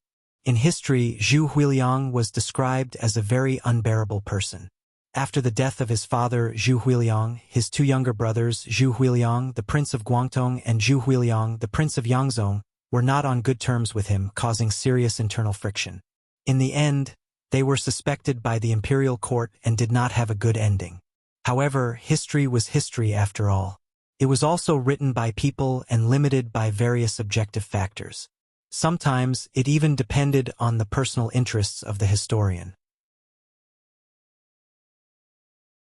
Just like Yongzhang of the Qing dynasty in the future, there were all kinds of opinions about whether or not he was the legitimate successor to the throne. However, this did not prevent him from becoming the bridge between the Kangxi and Qianlong dynasties. Zhu Huihua was the one who was underestimated by history. Otherwise, how could he inherit the title of King of Min? Perhaps some people would say that it was a matter of course for the eldest son to inherit the throne, but how many eldest sons did not live to the day when they should stand up? Not only did Zhu Huihua survive to this point, but he was also able to gather such an army that could resist the southern Ming Empire and force them to retreat step by step. This was already a kind of ability. Different from Miao Jinlong, Zhu Huihua naturally had a lot of talented people around him. Not to mention that his two younger brothers were helping him, he also had a lot of civil and military officials under him. Just speaking of this period of time, he had also recruited a lot of elites and talents. For example, Yen Tao, one of the original chief arresters of the Ministry of Justice who escaped from Baiming's capital, was now working under him. Yen Tao had listened to Wu Yong's words. In addition, his immediate superior Yu Shiyue and Yang Chendong were not on good terms. Thus, he thought that riches and honor could only be found in danger, so he walked on a tightrope. However, Yang Chendong's strength was too strong. In the end, he had to admit defeat and leave his hometown. After a while, he heard about the rise of King of Min and came over to seek refuge. Zhu Huihua, who was in urgent need of people, arranged for him to be by his side. He was one of the guards. Sometimes, when it came to people and things related to Baiming, he would also ask for his opinion. In addition to Yen Tao, there were also people sent by Baiming. Zhou Quan, the adopted son of Lv Gue, the commander of Baiming's genie guards, was also working for King of Min. Different from Yen Tao, he could not be seen in the light. He could only come forward to give advice in secret or on some important matters. When a person's ability was too strong, he would make some friends and inevitably offend some enemies. For example, some people in Baiming had been looking forward to his death. In their view, only when Yang Chendong died could they have a day of success. Only then could Dai Zong truly and completely control the imperial power. Some people could then share the various benefits brought by power with Dai Zong and Zhu Qiu. Zhou Quan was sent by Lv Gue. Of course, Zhu Qiu also knew about his arrival. Moreover, he was a supporter who turned a blind eye to it. To put it bluntly, he also hoped that Yang Chendong could die. It would be best if he could die in the territory of the southern Ming dynasty. In that case, he could make a big fuss.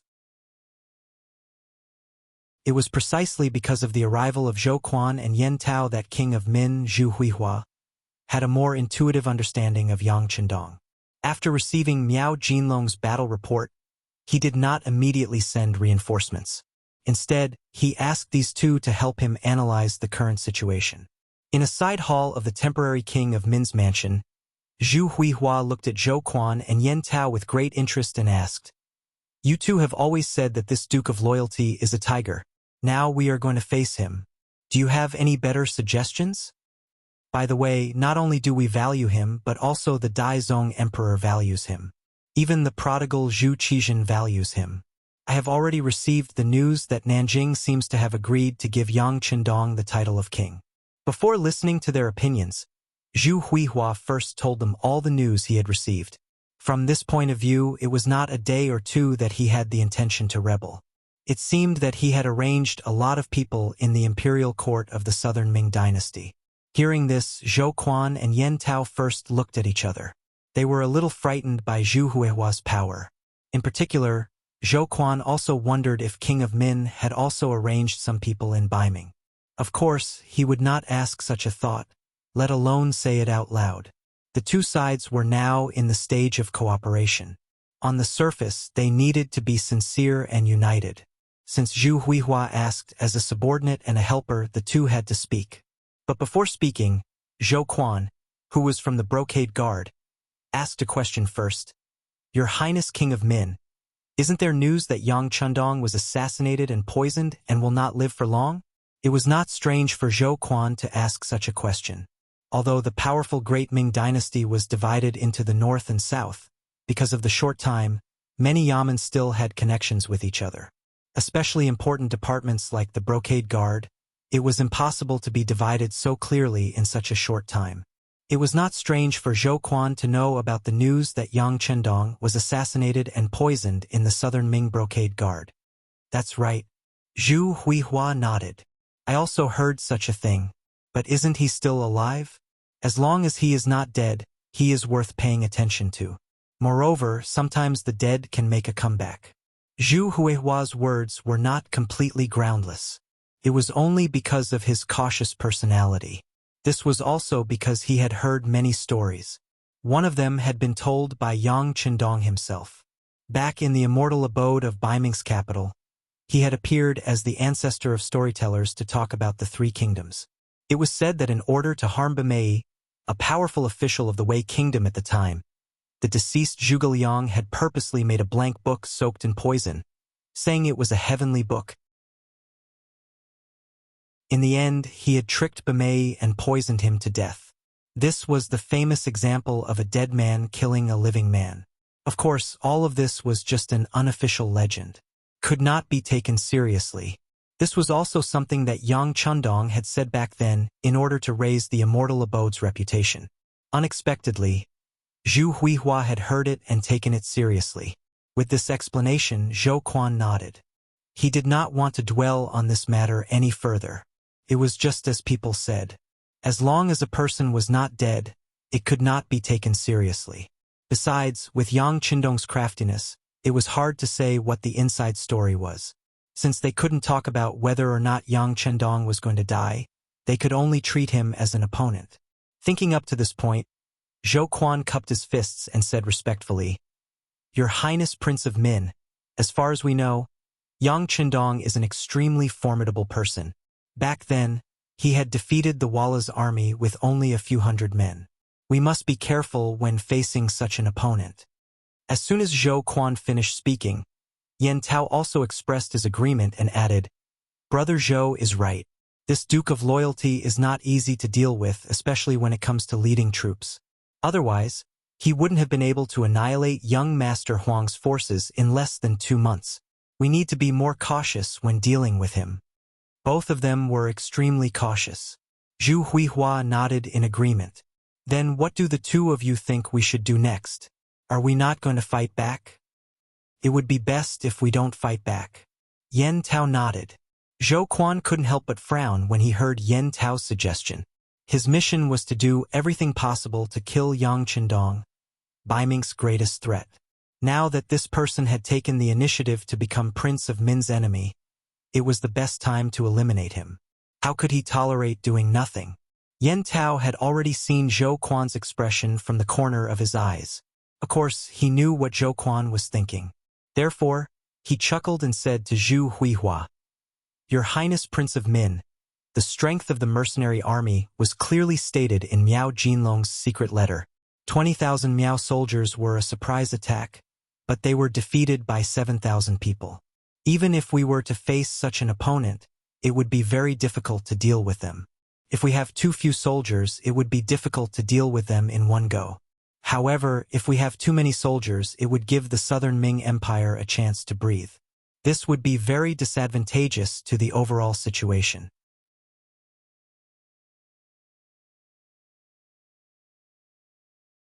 Chapter 442. Nodding his head, Zhu Huijin asked seriously, "Then according to General Yen, what should we do?" Yen Tao was one of Zhu Huijin's guards, and he was given the position of General of the Guards. It was reasonable to call him General Yen. It was also because he was trusted by King Min that Yen Tao decided to assist him sincerely. Hearing his master's question, he confidently raised 2 fingers and said, "It's simple. Against such a strong opponent, we have to work together openly and covertly to suppress him." Work together openly and covertly? Interesting, let's hear it. Zhu Huijin asked with interest. He knew that Yen Tao was once Yang Qindong's opponent. What kind of person understood you the best? It was usually your opponent.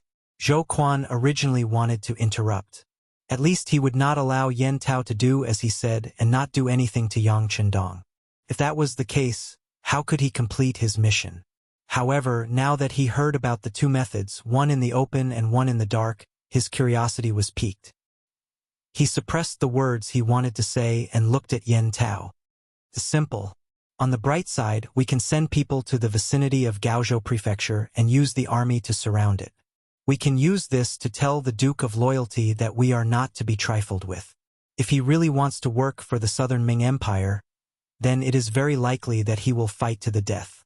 In the end, no one will end up well. Presumably, as long as he is a smart person, he will not act rashly. This will also create an opportunity for us to work on the dark side. What's the dark side? Zhu Huijin asked impatiently. He had a feeling that Yen Tao did not come up with this idea on the spur of the moment.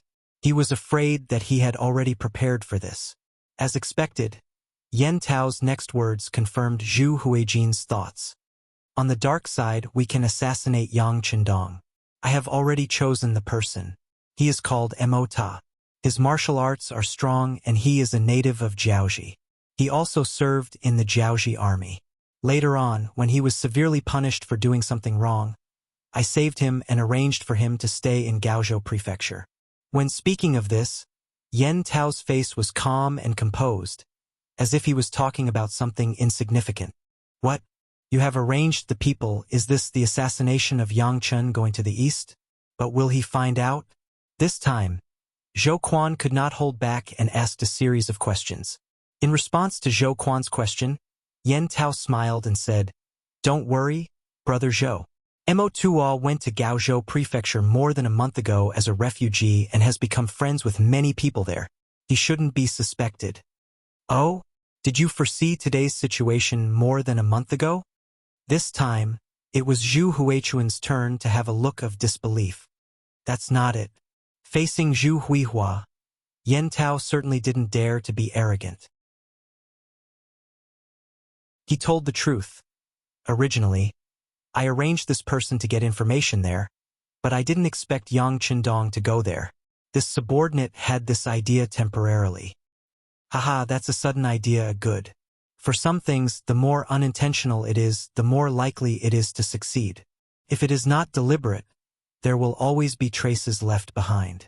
Alright, then let this Mo Tuo assassinate Yang Qindong. If he succeeds, then that would be for the best. If he fails, then we won't have to bear the blame.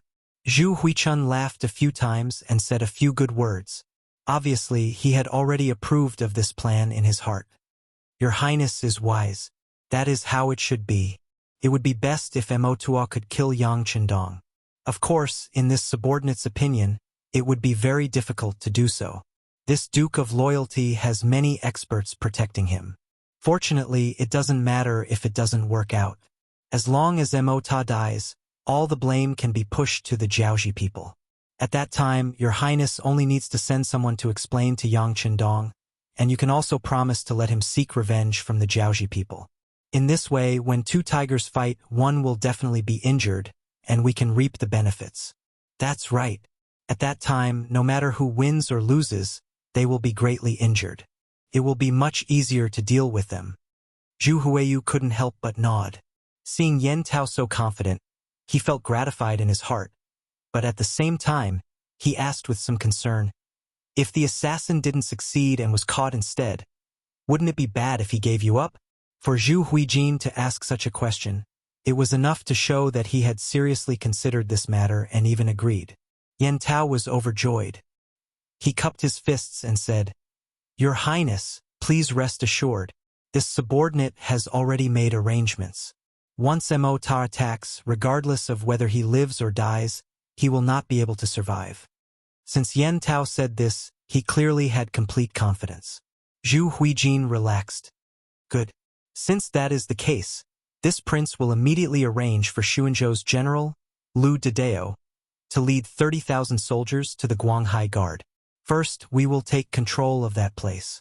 This way, we will form an encirclement. It will not be easy for this loyal duke to escape. After the assassination, I will send Chun Tian to negotiate. I think this matter will be successful.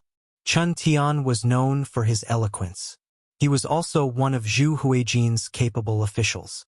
As far as Zhu Huijin was concerned, he was very satisfied with Yen Tao's plan.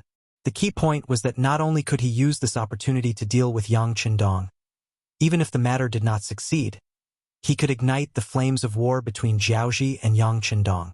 Jiaoji agreed to send troops and did send troops. This caused the king of Min's faction's reputation to soar. They seemed to be a great help. However, in reality, Jiaoji had made all sorts of demands in this period of time. Although they were not excessive, Zhu Huijin felt that if he did not stop them, it would not be long before the other party's appetite was not something he could satisfy. At that time, a civil war would inevitably erupt. Since this was the case, releasing Yang Qindong early and letting them fight a war of attrition would only be beneficial to him. As for who would win and whether the king of Min's faction would suffer a great loss after losing Jiaoji, Zhu Huijin was not very worried. From Yunnan to Guangxi and then to Guangdong, he had seen through the southern Ming's strength. Furthermore, he had taken the opportunity to expand his army by hundreds of thousands. At this moment, he was not as afraid as before. Even without the help of the Jiaoji army, he was confident that he could take on the southern Ming army. If things went well, even if he defeated them, it would not be a problem for him to replace them. Since this was the case, this plan was definitely feasible. Zhou Quan, who was standing at the side, did not say anything, because regardless of whether it was the assassination or the battle between Jiaoji and Yang Qindong, this was equivalent to helping him complete his mission. Since this was the case, what else was there to worry about? Yen Tao's plan was approved just like that. Next, he would send someone to inform Emota in Gaozhou Prefecture and let him find an opportunity to cause trouble. Gaozhou Prefecture. 2 pieces of news, one good and one bad, were sent to the Minister of War, Kuang Yi. The bad news was that the king of Min's faction had sent his general, Lu Dedeo, to the Guanghai Guards with 30,000 soldiers. As a result, Gaozhou Prefecture was under attack from 3 sides. Although it was not completely sealed off and there were still some roads leading from Nanjing to Gaozhou Prefecture that had not been taken over, if the imperial court wanted to send reinforcements here, it would be a huge blow. Now that it was surrounded, Kuang Yi knew that it would be difficult to protect Gaozhou Prefecture. Not to mention other things, just the matter of food was enough for the 30 to 40,000 people in Gaozhou Prefecture to worry about. Fortunately, the good news was also sent. Zhu Qizhen finally replied to Kuang Ye's secret report. When the decree was sent to Kuang Yi, he immediately opened it. When he saw the contents, he was half happy and half worried. He was happy that Emperor Ingzong did not immediately reject Yang Qindong's request for the title of King of Min. He was worried that such a big matter had to be discussed with Bai Ming's substitute Zhu Qiyu and that he had to settle the king of Min's rebellion first. Kuang Yi, the minister of the Ministry of War, was very clear about the scale of the rebellion of King of Min as he was involved in it. Not to mention other things, just in terms of scale, with the addition of the Miao army from Yunnan, Guangxi, and Guangdong, it already involved 5 million people. In the middle of the Ming dynasty, the population was around 50 million. It had not reached the 60 million at the peak of the late Ming dynasty, but compared to the entire world, it was already a lot. Just the number of people in the rebel army was close to 1 million. If the Miao army and the Jiaoji army were added in, it would be even more. How many troops did Yang Chendong have? There were no more than 10,000 of them. And this was because he had defeated Miao Jinlong and used the prisoners as his soldiers. Speaking of Yang Chendong's expansion of the army, it was actually against the rules. Before, he could use the captives on the battlefield to expand his army because he had the identity of an imperial envoy. He had the power to make arbitrary decisions and take advantage of the situation. There was nothing wrong with doing so. However, right now, his identity as an imperial envoy had been taken away, and his identity had once again become a duke. If he still wanted to expand the army under these circumstances, it was tantamount to a provocation to the imperial power. Just based on this point, Kuang Yi and the others could use this to condemn him. However, the current situation was like this. Kuang Yi and the others could not even protect themselves, so what could they use to criticize Yang Chendong? As such, he could only turn a blind eye to it. If he could get by, then so be it. Speaking of which, how could 10,000 people go against an army of over 1 million people? Even if the mercenaries were strong, with a ratio of 1 to 100, they would be able to exhaust you to death. Of course, unless Yang Chendong was willing to take out the large destructive weapons in the warehouse. However, that was impossible. At least in the war with the Han people, he would not use such powerful weapons. If he wanted to achieve his goal, he needed more Han people to support him. How could he achieve it if he killed them?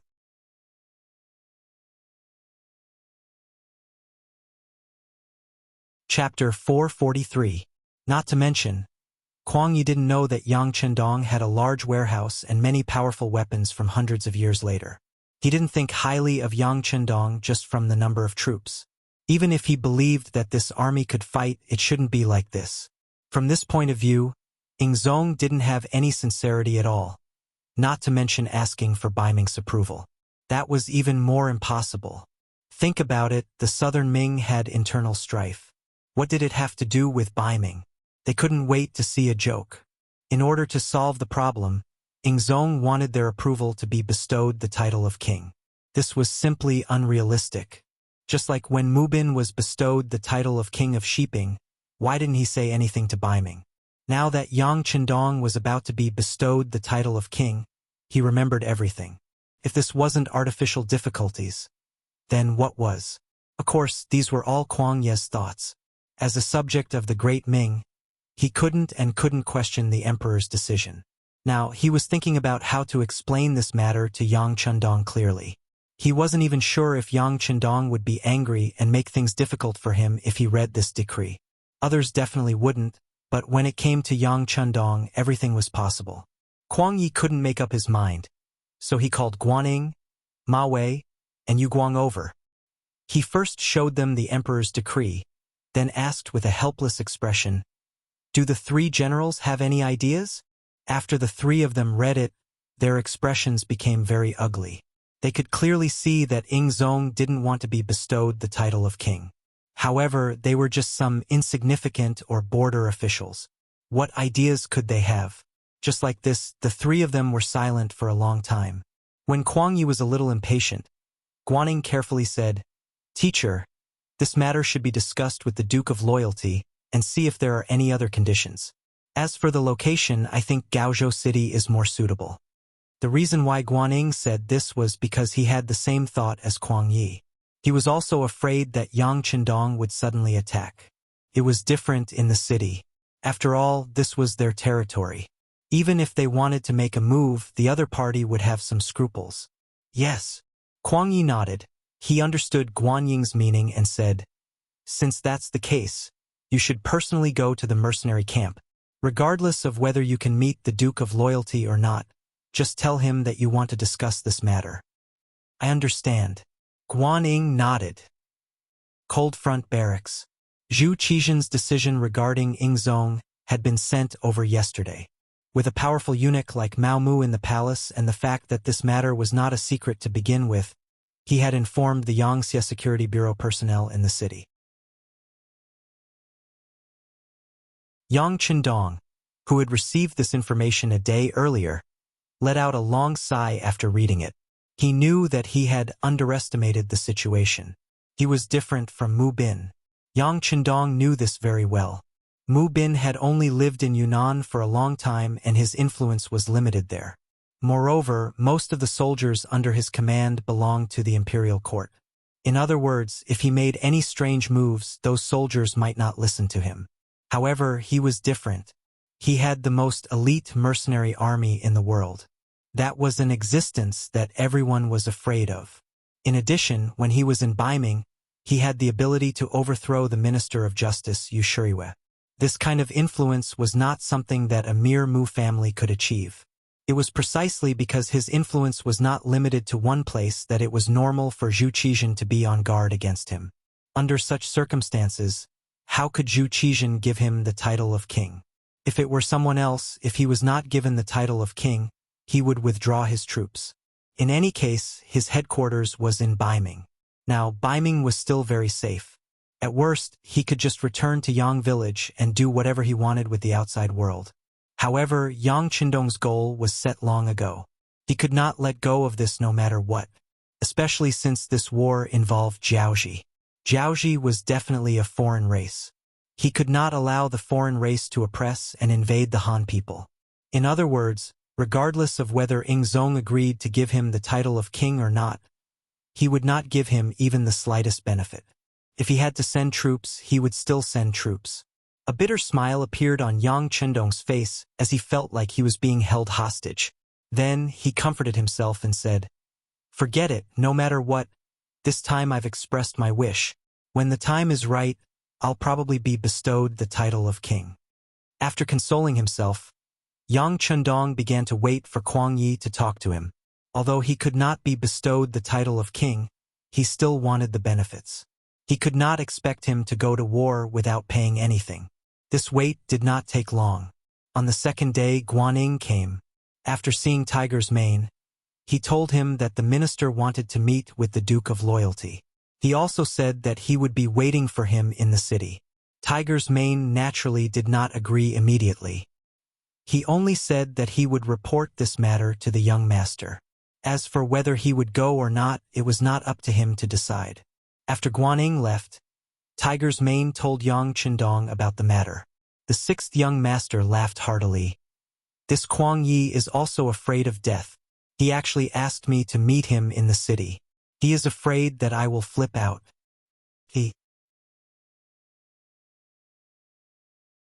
Seeing that even the Minister of War was intimidated by the young master's reputation, Hu Mang naturally had a smile on his face, as if he had something to do with honor.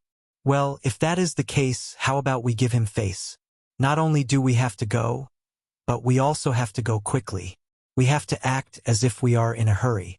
Only by doing this can we get more benefits." Yang Qindong quickly made a decision. He had to act as if he did not know anything. This way, when he heard the news, he would flip out.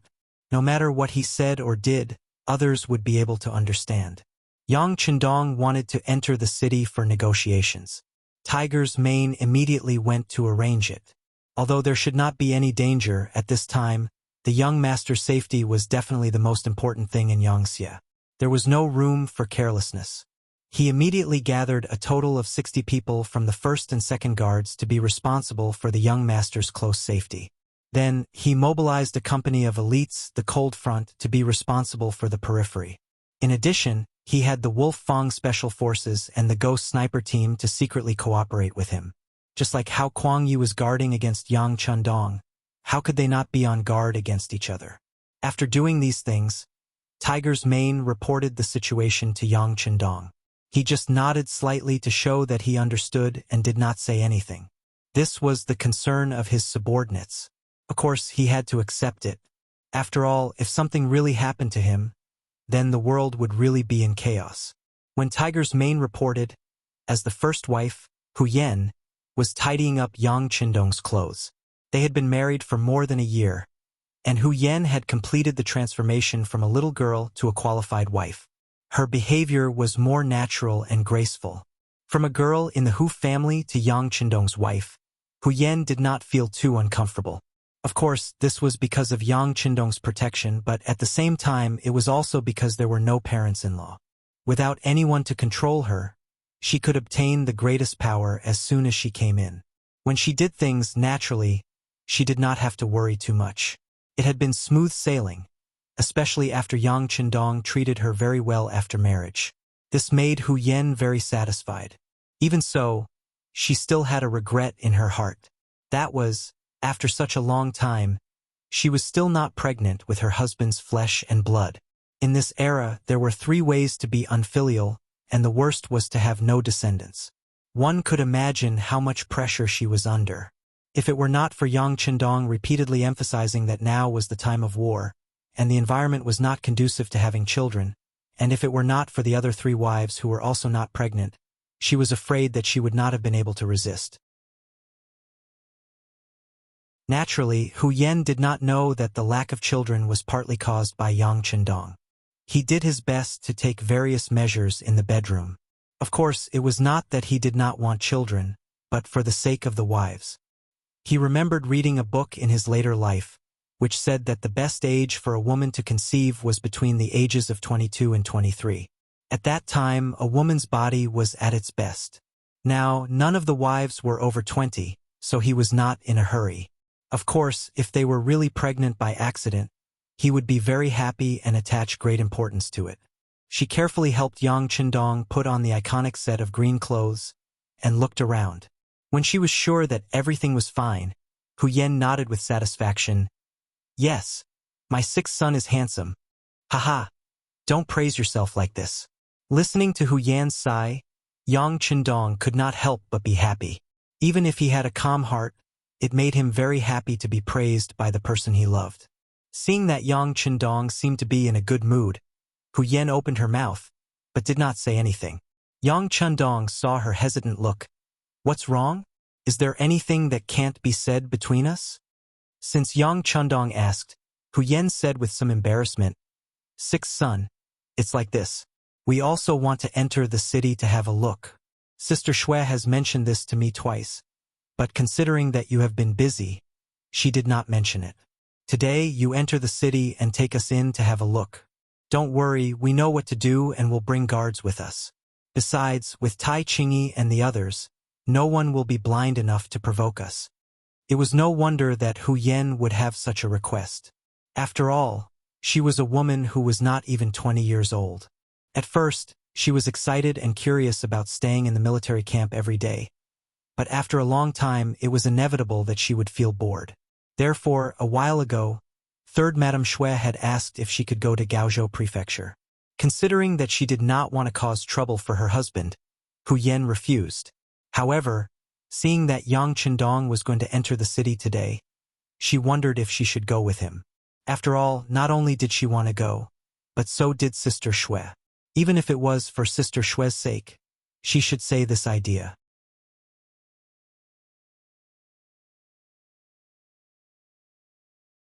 Chapter 444. It's been hard on you. As soon as Hu Yan spoke, Yang Qindong understood the problem and nodded.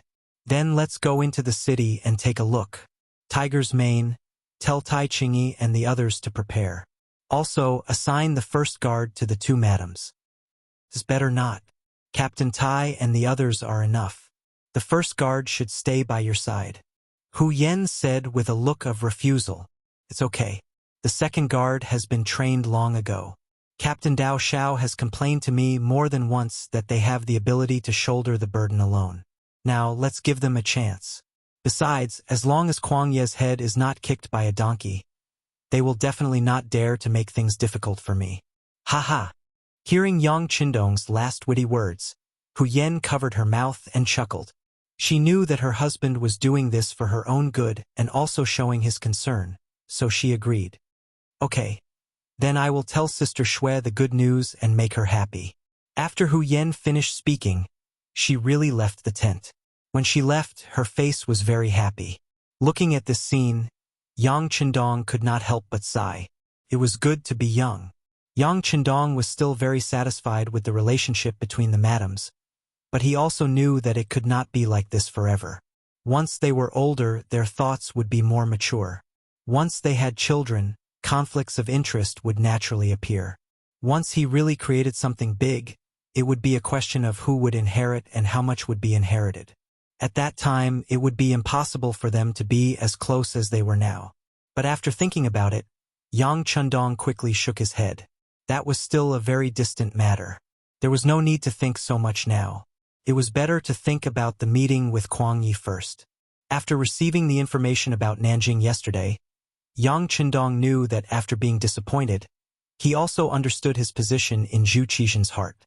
Others could be crowned king, but he could not. It seemed that Zhu Qizhen was very afraid of him. In other words, he had already formed such an impression in the other party's heart. It would be very difficult or even impossible to change it.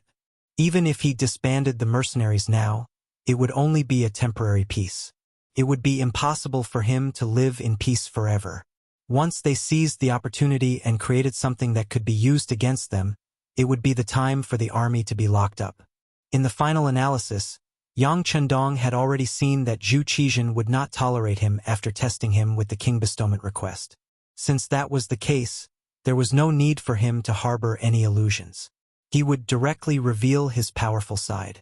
Even if it was to protect himself, for the safety of his family and loved ones, he had to have sufficient strength. Of course, even after going through all these, Yang Qindong's strategy still hadn't changed. That was to surround them but not attack. Even though the Great Ming Dynasty was divided into the north and the south, the majority of the commoners still managed to get by. During the early Ming Dynasty, the economy recovered and developed through the Hongwu, Jiangwen, and Yongle dynasties.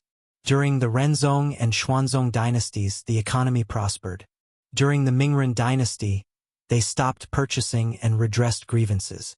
They paid tribute to the commoners and shared benefits with the commoners. They ordered for the troops to be stopped and for the commoners to be raised. They also stopped the treasure ships from going to the Western Ocean and stopped the royal family from purchasing jewels. These actions eased the social conflicts and allowed the commoners to recover. Productivity was developed, opening up a stable and prosperous era. After Ming Xuanzong ascended the throne, he quickly quelled the Han King Zhu Gaoshu's rebellion and continued the Mingren dynasty's ruling philosophy. He implemented a policy of focusing on agriculture, helping the poor and punishing corruption. He continued to use the three yangs, helping the commoners, helping the poor and punishing corruption. This caused the Ming dynasty to be stable and the economy to develop quickly. During their reign, the government was clear and the laws were strict. The economy developed, the commoners lived in peace, and the society was stable. It formed the peaceful scene of the early Ming dynasty. The later generations called it the rule of Renxian, which was comparable to the Zhou dynasty's rule of Chengkong, the Han dynasty's rule of Wenjing, and the Tang dynasty's rule of Zhenguan. If it wasn't for Zhu Zhanji passing away in the 10th year of Xuanda, 1435, he would have died at the age of 38. If the rule of Renxian ended like that, even if Yang Qindong came here and brought the large warehouse with him, it would be very difficult for him to achieve anything. Facing the Great Ming dynasty, which had a strong economy and military, if Yang Qindong wanted to do something, it would be the same as going against the development of society, and he wouldn't be able to win the hearts of the people. It was because the Great Ming dynasty's foundation was too good that even after the defeat of Tumu and the chaos in the south, the Great Ming dynasty's foundation was still there. Many people were still loyal to the imperial court.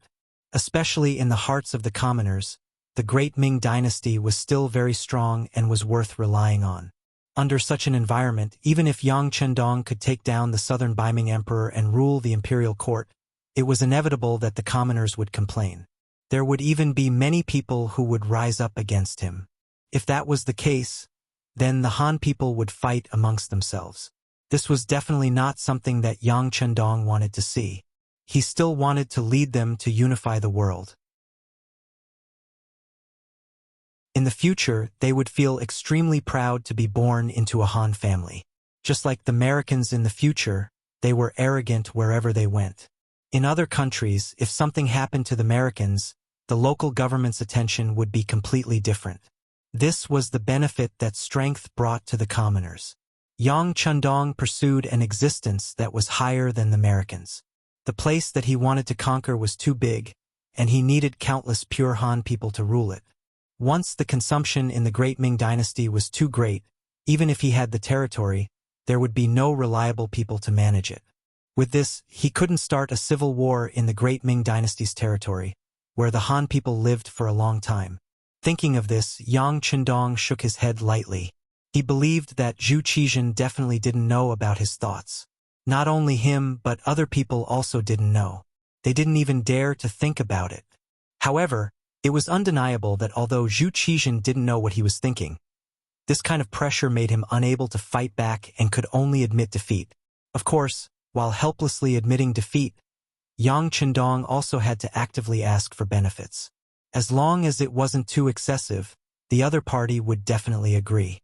Since they wanted him to work hard, it would be unreasonable to not give him any benefits. "Young master, everything is ready. We can set off." Tiger's Mane once again entered the tent to ask for instructions. "Let's go." Yang Chendong agreed and strode out of the tent. Gaozhou City. Although there were nearly 70,000 Miao soldiers stationed not far from the city, order in the city was still carried out in an orderly manner under Kuang Yi and the others' appeasement. This was the advantage of having a capable minister. For example, Kuang Yi, although he was the minister of war, but in fact, his ability to manage the area was very strong. This kind of all-round talent was also what the emperor liked. If he met a famous monarch, there would be more room for development.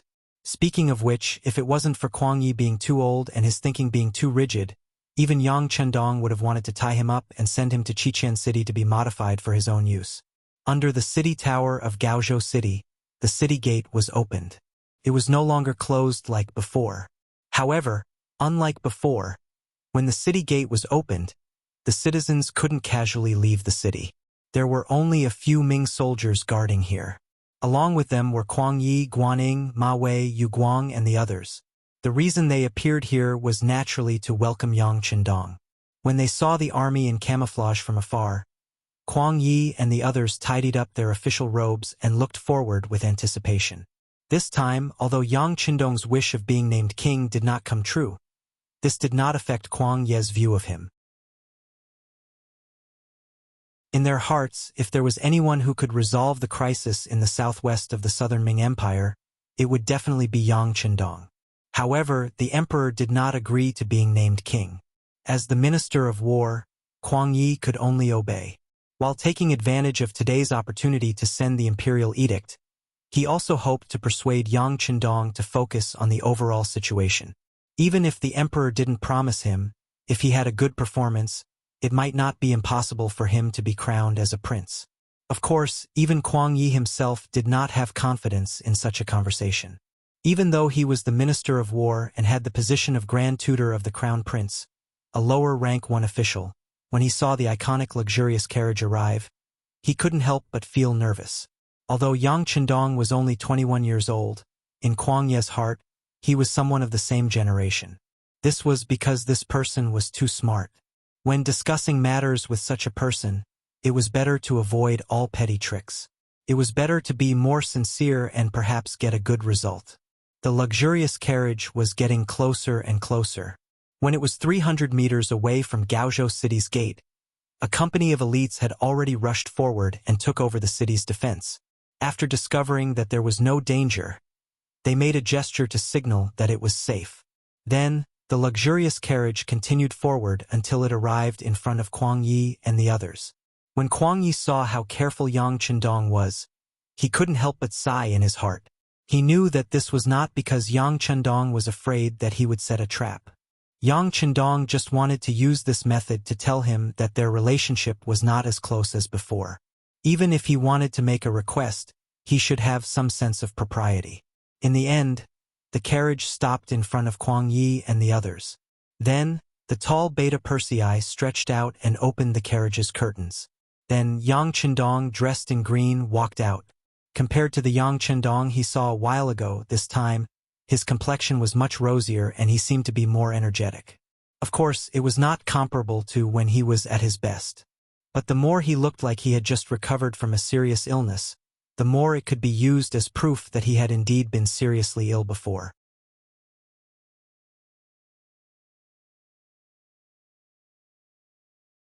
Chapter 445. Congratulations. Duke Zhongdang's body seems to be much better. Seeing Yang Chendong walk out of the carriage in such a state, Kuang Yi cupped his fist and laughed, wanting to use this opportunity to get closer to him. That's right. It's all thanks to the mercy of the Imperial Secret Service. Otherwise, I'm afraid this duke would be long gone from this world. Yang Chendong didn't laugh. Instead, he replied very seriously. As soon as he said this, the faces of Guaning and the others on the opposite side changed greatly, becoming extremely red. Yang Chendong was poisoned by the embroidered uniform guard. This was something that the deceased embroidered uniform guard, Wei Guang, had personally admitted. Therefore, even if Yang Chendong's words were like nails, Guaning and the others had no right to object. They could only lower their heads and not say a word. Fortunately, Kuang Yi was still there. This good official of several dynasties, his ability to adapt was quite strong.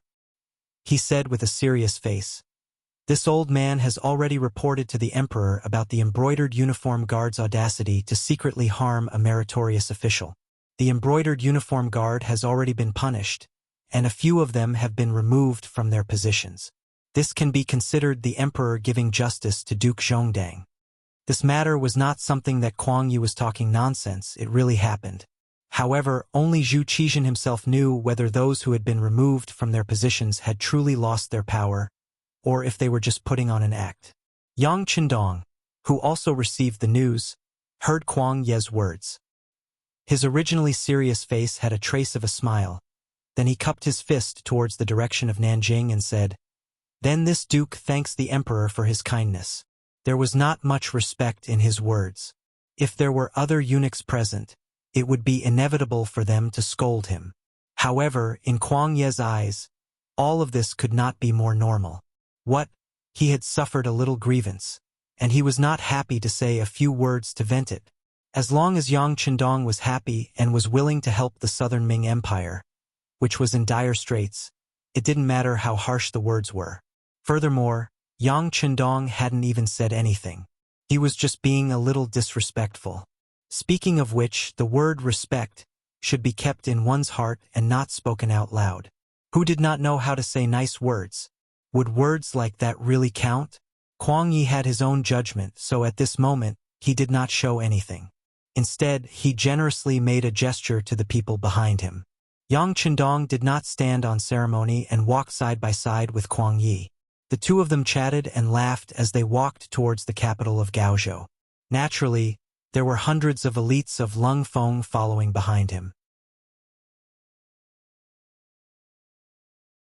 This time, for the sake of safety, Tiger's Mane allowed each of them to bring 2 basic sets of ammunition, which was 400 rounds per person. In addition, there were 5,000 to 6,000 rounds of ammunition in total. With such strength, even if the Southern Ming army in the city wanted to do something bad, they would not be able to get any benefits. Not to mention, Yang Chendong had a large warehouse in his hands. How many rounds of ammunition and advanced weapons could he not take out? They entered the city, followed by Hu Yen and Lady Shui in the luxurious carriage. Tai Qingyi, the captain of the guards, led 20 female soldiers and the first guard, Qiu Vi's team of 30 people, a total of 50 guards, into the city. With such a team, as long as they did not encounter a large-scale enemy, there would not be any safety issues. Once something happened, as long as they could hold on for a short while, reinforcements would arrive immediately, and their safety would be guaranteed. As women, they naturally liked rouge and face powder very much. As Yang Chendong's wives, they already had all kinds of new cosmetics that could not be seen outside, provided by the cosmetics factory in Chen City. However, since they were used to shopping in rouge shops since they were young, Since they entered the city, it was necessary for them to make a trip there. It was just like how many people were used to eating big fish and big meat, so it was not bad to have a few light-side dishes occasionally. Gaozhou Prefecture had experienced the chaos of the Huang bandits and was now surrounded by the Miao army. It was impossible to say that the business was not affected at all. Just like the current Gaozhou Prefecture city, because it was too troublesome to transport things in from the outside world, it caused the prices of goods in the city to skyrocket. Even businesses like rouge shops that weren't absolutely necessary were greatly affected. The prices were more than 4 to 5 times higher than normal, causing many young ladies and madams in the city to be unable to patronize them. However, this was not a problem for Hu Yan and Lady Shui. Along the way, Yang Chendong had instructed Lung Feng to take anything that didn't belong to anyone. He wasn't courteous at all. Although Zhu Qizhen did not give them a single coin for military expenses, just by eliminating the Huang bandits, they had already robbed a lot of spoils of war. For example, when Gao Xiong left with the navy last time, just the gold and silver alone was more than 15 million taels, and this did not include the house deeds, land deeds, and some antiques and paintings. It was impossible for them to take all the money away. Yang Chendong had a lot of gold and silver with him. As a madam, it was not a problem for him to be generous. That was why Hu Yan and Madame Shui dared to step into the store. After the two madams entered the rouge shop, Qiu Vi and 30 guards completely controlled the entire street outside the shop to ensure that no one came to disturb the two madams. Not only the front door of the rouge shop was guarded, but the back door was also guarded. Badao Jiang and Peng Yu of the first guard team were arranged to guard here. Although they were not protecting the sixth young master this time, the two madams' identities were equally important. Badao Jiang and Peng Yu did not have the slightest intention of relaxing. When they arrived at the back door of the rouge shop, they saw a black shadow seem to have floated in. The reason why they said that the shadow had floated in was because the person was so fast that Peng Yu did not see it clearly. He did not even know if it was an illusion in front of his eyes. What kind of person was Peng Yu? He grew up in the mountains and dealt with all kinds of wild beasts. After many years of hunting, he was very sensitive to danger. Brother Ba, did you see a shadow enter the backyard just now? Peng Yu was not sure if he saw a person or not, so he cautiously asked Badao Jiang, who was in charge of guarding the back door with him. Badao Jiang was good at endurance, especially when it came to fist techniques. However, when it came to eyesight, he was still not good enough. In response to Peng Yu's question, he asked in confusion, "Why do you say that? Did you see anything?" After these days of contact, they understood each other very well and knew where Peng Yu's advantages were. After saying that, Badao Jiang's expression changed. "Brother Peng, are you going to say that you saw someone enter the shop from the back door?" It was a little blurry. "I didn't see it clearly." Peng Yu, who was asked, answered in an uncertain tone. "You didn't see it clearly? Does that mean someone went in?" Badao Jiang was a straightforward person. Thinking of his responsibility, he immediately turned around and rushed into the back door after saying that. "Brother Ba, I'm not sure if it's the same person." Peng Yu saw Badao Jiang's eagerness and could not help but shout anxiously. What he saw was Badao Jiang's back and his voice coming from afar. "Mistress's safety is more important than anything. It's not wrong to go in and have a look, whether or not someone is there." After shouting these words, Badao Jiang's figure was getting farther and farther away. Peng Yu did not think about anything else. He put the 9-5 style behind him and strode after him. After Hu Yan and Madame Shui entered, the rouge shop quickly became lively, especially when Tai Qingyi entered with 20 valiant female soldiers in camouflage uniforms. Seeing this, the proprietress of the shop came out to welcome them. Most of the people who ran the rouge shop were women. Otherwise, it would be inconvenient to communicate with them. The proprietress of the shop was a woman in her 40s. Looking at her complexion, one could tell that she must have been beautiful when she was young. "Oh, our esteemed guest has arrived. Apologies for not going out to meet you. Take a good look. Our Lu's Rouge shop is an old brand. It's one of the best in the entire Gaozhou Prefecture." The lady boss had a smile on her face as she spoke as if they were close friends. Hu Yan and Lady Shui were used to big occasions, so they didn't have any stage fright. They smiled and went to the counter under the guidance of the landlady. Then they looked at the colorful makeup products. Tai Chingy followed the two matriarchs closely and looked around from time to time. However, just as he took 2 steps forward, he heard a female soldier reprimanding him. "Who are you? Get out." Just this shout alone attracted at least 3 nearby female soldiers to come over. Even though they were all women, they had all undergone strict training in Crimson City. The one who trained with them was the most elite, Lung Feng.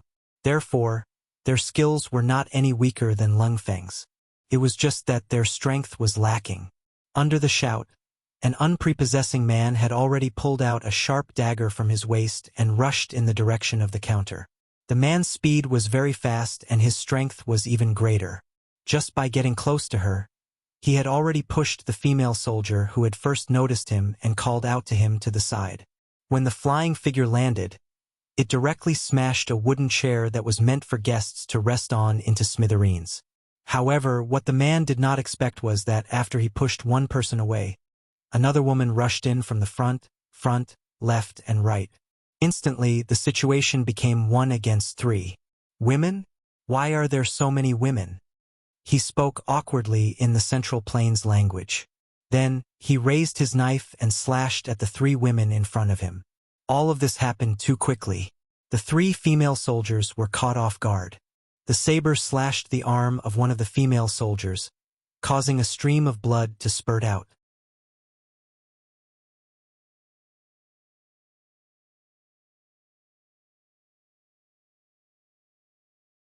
Chapter 446.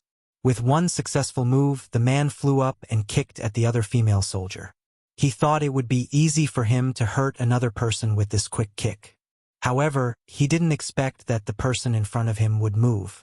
His kick missed, and because he used too much strength, he almost fell to the ground. Taking advantage of his movement, the 3 female soldiers, together with the female soldier whose arm was injured, surrounded him again. It seemed that they would never let him take a step forward. At such a close distance, it was not a wise move to fire a gun. It was easy to hurt their companions. So, the 3 women used their fists and feet. They cooperated with each other and surrounded the man in the middle. Their fists and feet were like raindrops as they smashed towards the center. At this moment, another 4 female soldiers rushed in from the side, as if they were going to help the 3 women. The other 13 female soldiers and Captain Tai Chingy surrounded Hu Yen and Madame Shui tightly to protect them. The fight in the store soon attracted the attention of Captain Chiu Vi, who was guarding the front door. At this moment, he had already rushed in through the front door with 4 sturdy guards and stepped into the Rouge store. The timely appearance of Chiu Vi and the others made the man, who had been punched and kicked countless times, lose all hope of assassinating them. He had thought that the success rate of killing 2 women would be very high. However, it seemed that he had underestimated them. Since that was the case, he decided to run away. Where there was life, there was hope. Once the man had made up his mind, he decisively swung the dagger in front of him and threw it toward the counter. This alerted the enemy and caused the 7 female guards surrounding him to rush toward the counter. They would not forget that there were 2 matriarchs there. The dagger flew through the air like an arrow.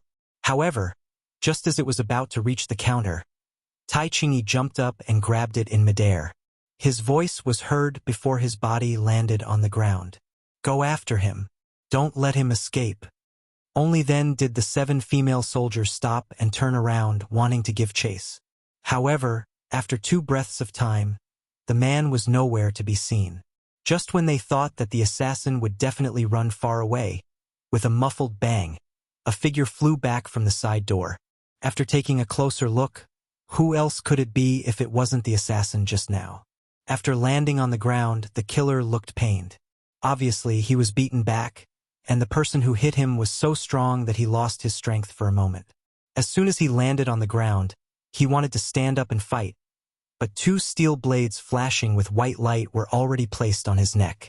Then, a sharp pain suddenly came from the bend of his calf, accompanied by a very light crack sound.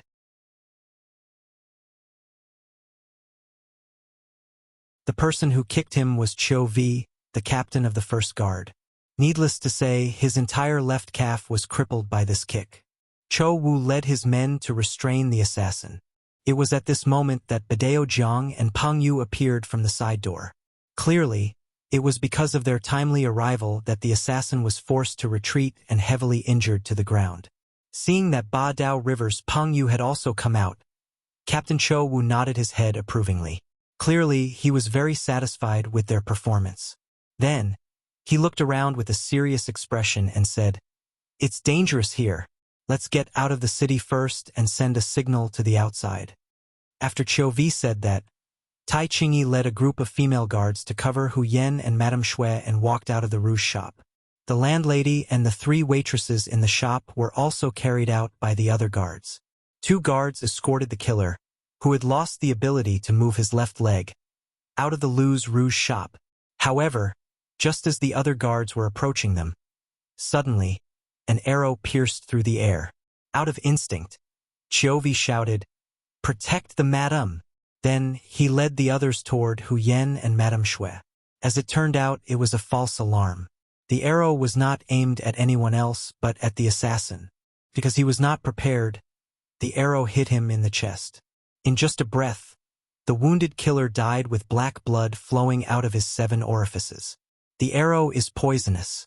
Be careful, everyone. After Cho Wu stepped forward to take a look, his pupils suddenly shrank. Then he shouted to the people around him. While protecting the 2 matriarchs, he pulled out a small pistol in his right hand and suddenly fired at the sky. The government office of Gaozhou Prefecture. This was where Kuang Yi was staying, as well as the place where he and Yang Chendong were discussing matters. When they arrived, Kuang Yi smiled and invited Yang Chendong into a small study room. They closed the door and cut off all contact with the outside world. There were no outsiders in the room. Kuang Ye's smile disappeared and was replaced by a look of guilt. He cupped his fist and said to Yang Chendong, "Duke Zhongwei, I am so incompetent. The emperor has sent a decree, but he did not immediately agree to confer you the title of king. Lord Kuang, what is the meaning of this? Please don't be like this. This duke is unable to accept it." Kuang Yi was so respectful towards Yu Jia. Most likely, he was only respectful towards Ingzong. Yang Chendong, who had just sat down, quickly stood up and held Kuang Ye's arm. Kuang Yi let out a long sigh and said, "Loyal Duke, this old man has let you down. Don't say that. This is the emperor's will and has nothing to do with you. But what's going on? Can you tell me clearly?" Yang Chendong let out a long sigh, pretending that it was the first time he had received the news. This, Kuang Yi first revealed a troubled expression, then stomped his foot and said, "Forget it. There are some things that cannot be avoided even if you want to. This old man will explain it to the loyal duke." Kuang Yi seemed to have gathered a lot of courage and told Ingzong about the emperor's decree. Especially when he talked about how important the title of king was and how he had to inform Baiming and get their approval, his tone became even more serious. The reason why Kuang Yi did this was to give Yang Chendong hope. A person can only do things well when there is hope in their eyes. If he really couldn't see any future, who knew what unimaginable things he would do? Now that Kuang Yi said this, how could Yang Chendong not understand what he meant? With regards to such words of comfort, not to mention himself, even the other party probably wouldn't believe it. He couldn't help but bitterly smile. "Minister Kuang, I am calling you Uncle Kuang. Do you believe what you just said?" Kuang Yi, who was still lowering his head and playing the pity card, suddenly heard Yang Chendong call him uncle. He felt that something was wrong. Then, he heard Yang Chendong say, "Do you believe it yourself?" His face turned red and he didn't know what to say. Seeing that Kuang Yi was speechless, Yang Chendong's expression turned gloomy. He continued, "After defeating the Huang bandit army, all the generals were promoted and received benefits. May I ask if this has anything to do with me?" This, Kuang Ye's expression became even more unnatural. In this matter, Ingzong was indeed in the wrong. Seeing that Kuang Yi did not respond, Yang Chendong continued, "With the empty position of an imperial envoy, I will let it go. If you don't give me a single grain of military pay, I will not quibble. Even if you don't give me any rewards, I can endure it. However, after defeating the Huang bandit army and delivering Huang Yuliang's head, not only did the emperor remove me from my position as imperial envoy, he also ordered the mercenaries to leave immediately and sent a large army to watch over us. May I ask, even if you want to burn the bridge after crossing the river, isn't this action too fast? If Minister Kuang was in my position, how would he explain this to my brother, the leader of the mercenaries? Ask me. Each question was like a bolt of lightning that smashed into Kuang Ye's heart like a hammer. He was speechless and his face turned red. Sigh. Yang Qindong didn't point at Kuang Yi to answer his questions. Even if Zhu Qizhen was here, he would probably keep his mouth shut. After using up the mercenaries, they found that the king of Min's faction in Yunnan was very powerful. They asked us to work for them, but we didn't get any benefits. Even if I could figure it out, how could I explain it to the mercenaries? Would they be able to think it through? Don't say any more. Kuang Yi finally spoke. Then, he slowly raised his head and looked at Yang Qindong with a pair of expectant eyes. The emperor has wronged you, but no matter what, the southern Ming Empire is weak now. Please help us. Thinking about it, Master Yang has assisted several generations of Ming emperors. You have wholeheartedly served the country and the emperor. Kuang Yi wanted to play the emotional card. However, he thought his method was correct. He didn't know that when he mentioned this, Yang Qindong became even angrier. Are you talking about my father? If others don't know, may I ask Minister Kuang, why did my father retire and return to his hometown? Why did he die on the way back? He racked his brains for decades for the Great Ming, but he didn't even want to return home to retire. If he was in heaven, he probably wouldn't think it was worth it. After Yang Qindong finished speaking, Kuang Ye's eyes flashed.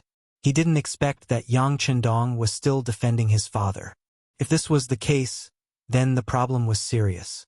As one of the three Yangs, Yang Rong assisted several emperors of the Great Ming and was finally appointed as Master Yang. It could be said that he was a high-ranking official. However, with the rise of the eunuchs, especially the suppression of Wang Zhen's faction, he died on the way back. How could there not be a reason for his disappointment?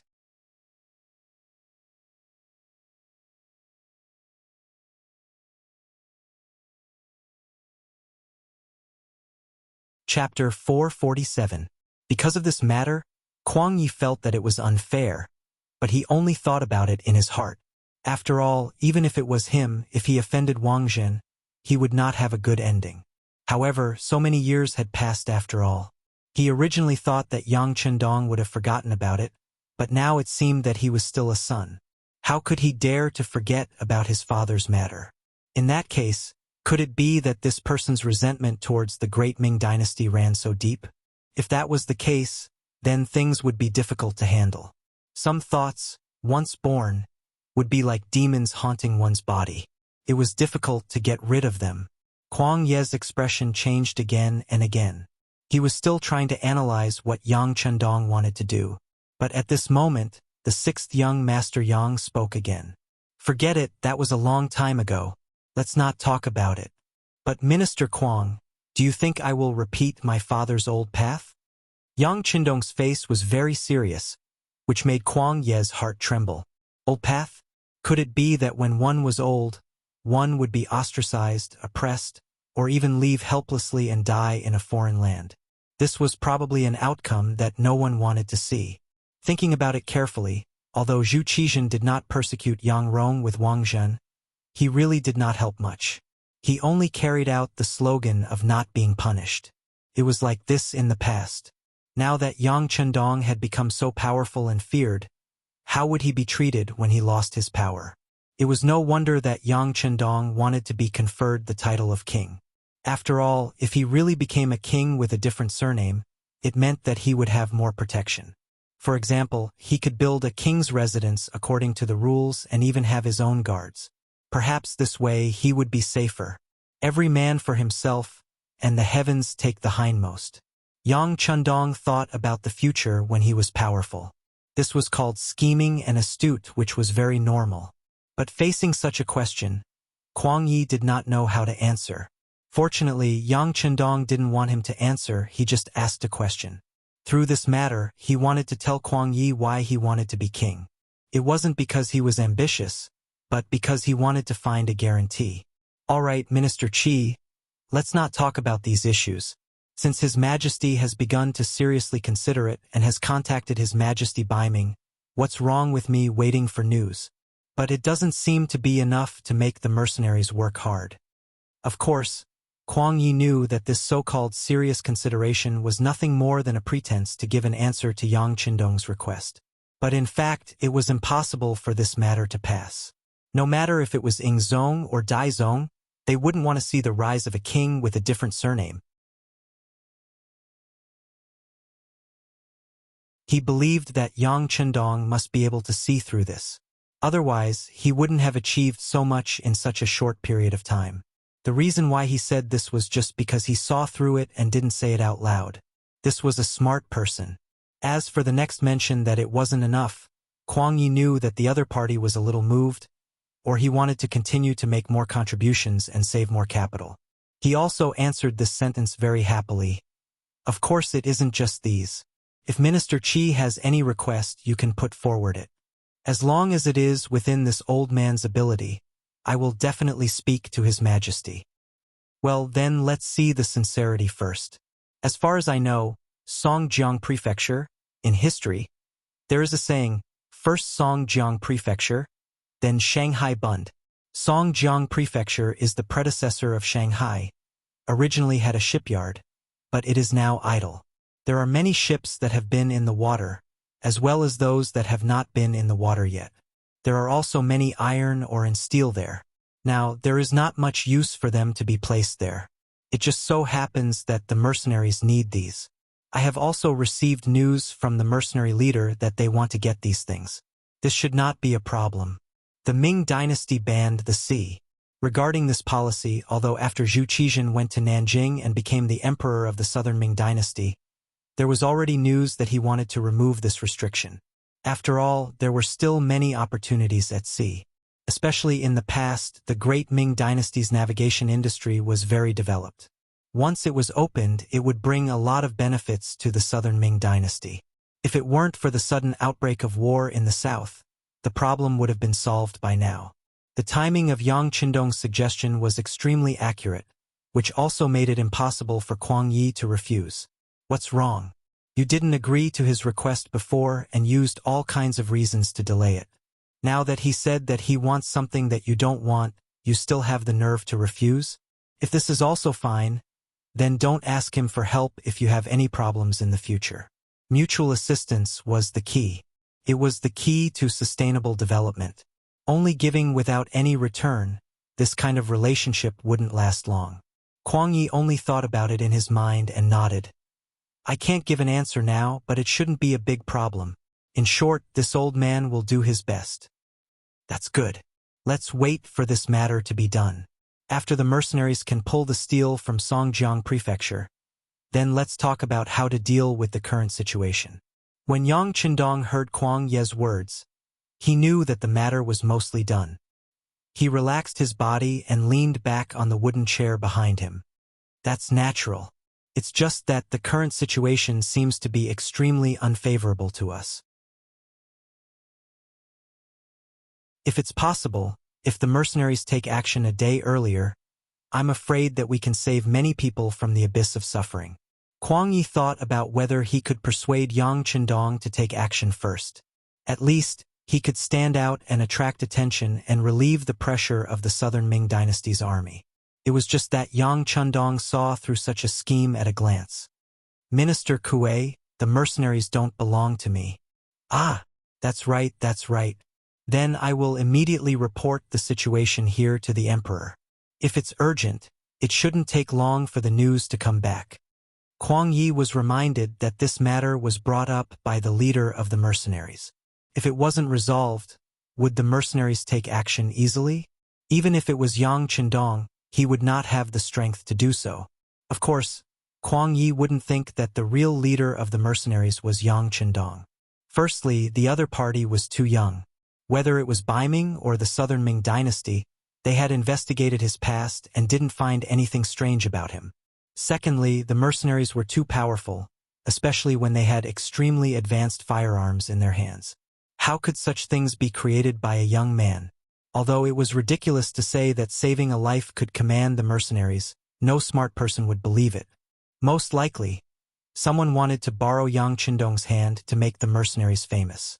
But in the end, putting the young master of the Yang family in the position of the leader of the mercenaries was also unbelievable. No one would believe that the title of the leader of the mercenaries was real and had the greatest deterrence. Now that he wanted something in the name of this person, how could Kuang Yi dare to be careless and bargain? He had already decided in his heart that after Yang Qindong left, he would immediately write a secret letter to the emperor. Moreover, he had to go quickly and show the leader of the mercenaries that they were very efficient. This would definitely be beneficial for future cooperation. After everything was done, if he could send people to the mercenaries' headquarters to learn and even buy the advanced firearms in the mercenaries' hands, he wouldn't have to worry about the great Ming dynasty not being unified. He wouldn't have to worry about the provocation and harassment of the surrounding small countries. While Kuang Yi was still thinking about these things and even making plans for a beautiful future, he suddenly heard the faint sound of a gunshot. Then, a dazzling beam of light shot up into the sky. Even during the day, he could still vaguely see the dazzling scene of flying into the sky. The signal flare that Xiao V shot was not a crude thing made by the newly developed ordnance stone in Xiqian City, nor was it a rudimentary toy made during the Republic of China or the war. It was a product made during the heyday of the military after the founding of the People's Republic of China. It represented the high-tech products of the 21st century. The quality of the signal flare was also very powerful. Once it was shot out, it was impossible for the nearby people not to see it. It was precisely because of its power that when it flew into the sky, not only did the cold vanguard army, who had been on guard outside the city, see it, even Yang Qindong, who was discussing matters in the city, saw it immediately. Bang! Just as the signal flare rose into the sky, the sound of footsteps could be heard. Then the door was kicked open from the outside. Tiger Man and Beta Persei each carried a pitch-black Type 95 pistol and rushed into the room. "Young master, are you okay? Our brothers are dealing with the people outside." Tiger Man first looked carefully at Yang Qindong as soon as he came in. When he found that the young master was fine, he couldn't help but breathe a sigh of relief. Then, he stood in front of Yang Qindong as if he wanted to hurt the young master and kill him first. Beta Persei was even more direct. He strode forward, grabbed Kuang Ye's collar, and lifted him up. When his feet were in the air and he felt that it was difficult to breathe, Kuang Ye, whose face was flushed, shouted in dissatisfaction, "What are you doing? Put me down, put me down." No matter what, he was still the dignified minister of war. Now that he had the title of Grand Tutor of the Crown Prince, he was a well-known lower first-rank official. Even in the entire southern Ming dynasty, he was one of the most powerful people. Now that he was lifted up by someone, it was a psychological blow, not to mention how he felt. Put Minister Cheng down first. Yang Qindong had already thought of many things in this short period of time. Since the signal flare rose into the sky, it couldn't be unintentional. Something urgent must have happened. However, it didn't seem likely that it was related to Kuang Yi. If that was the case, why didn't he see any executioners in this room? As long as an old man like Kuang Yi was here with him, even if he had just been cured of the poison, he wouldn't be a weak person. Was Kuang Yi that bold? You're tuning in to the Journey of the Soul YouTube channel. Don't forget to subscribe and join us on this journey to catch the most captivating stories.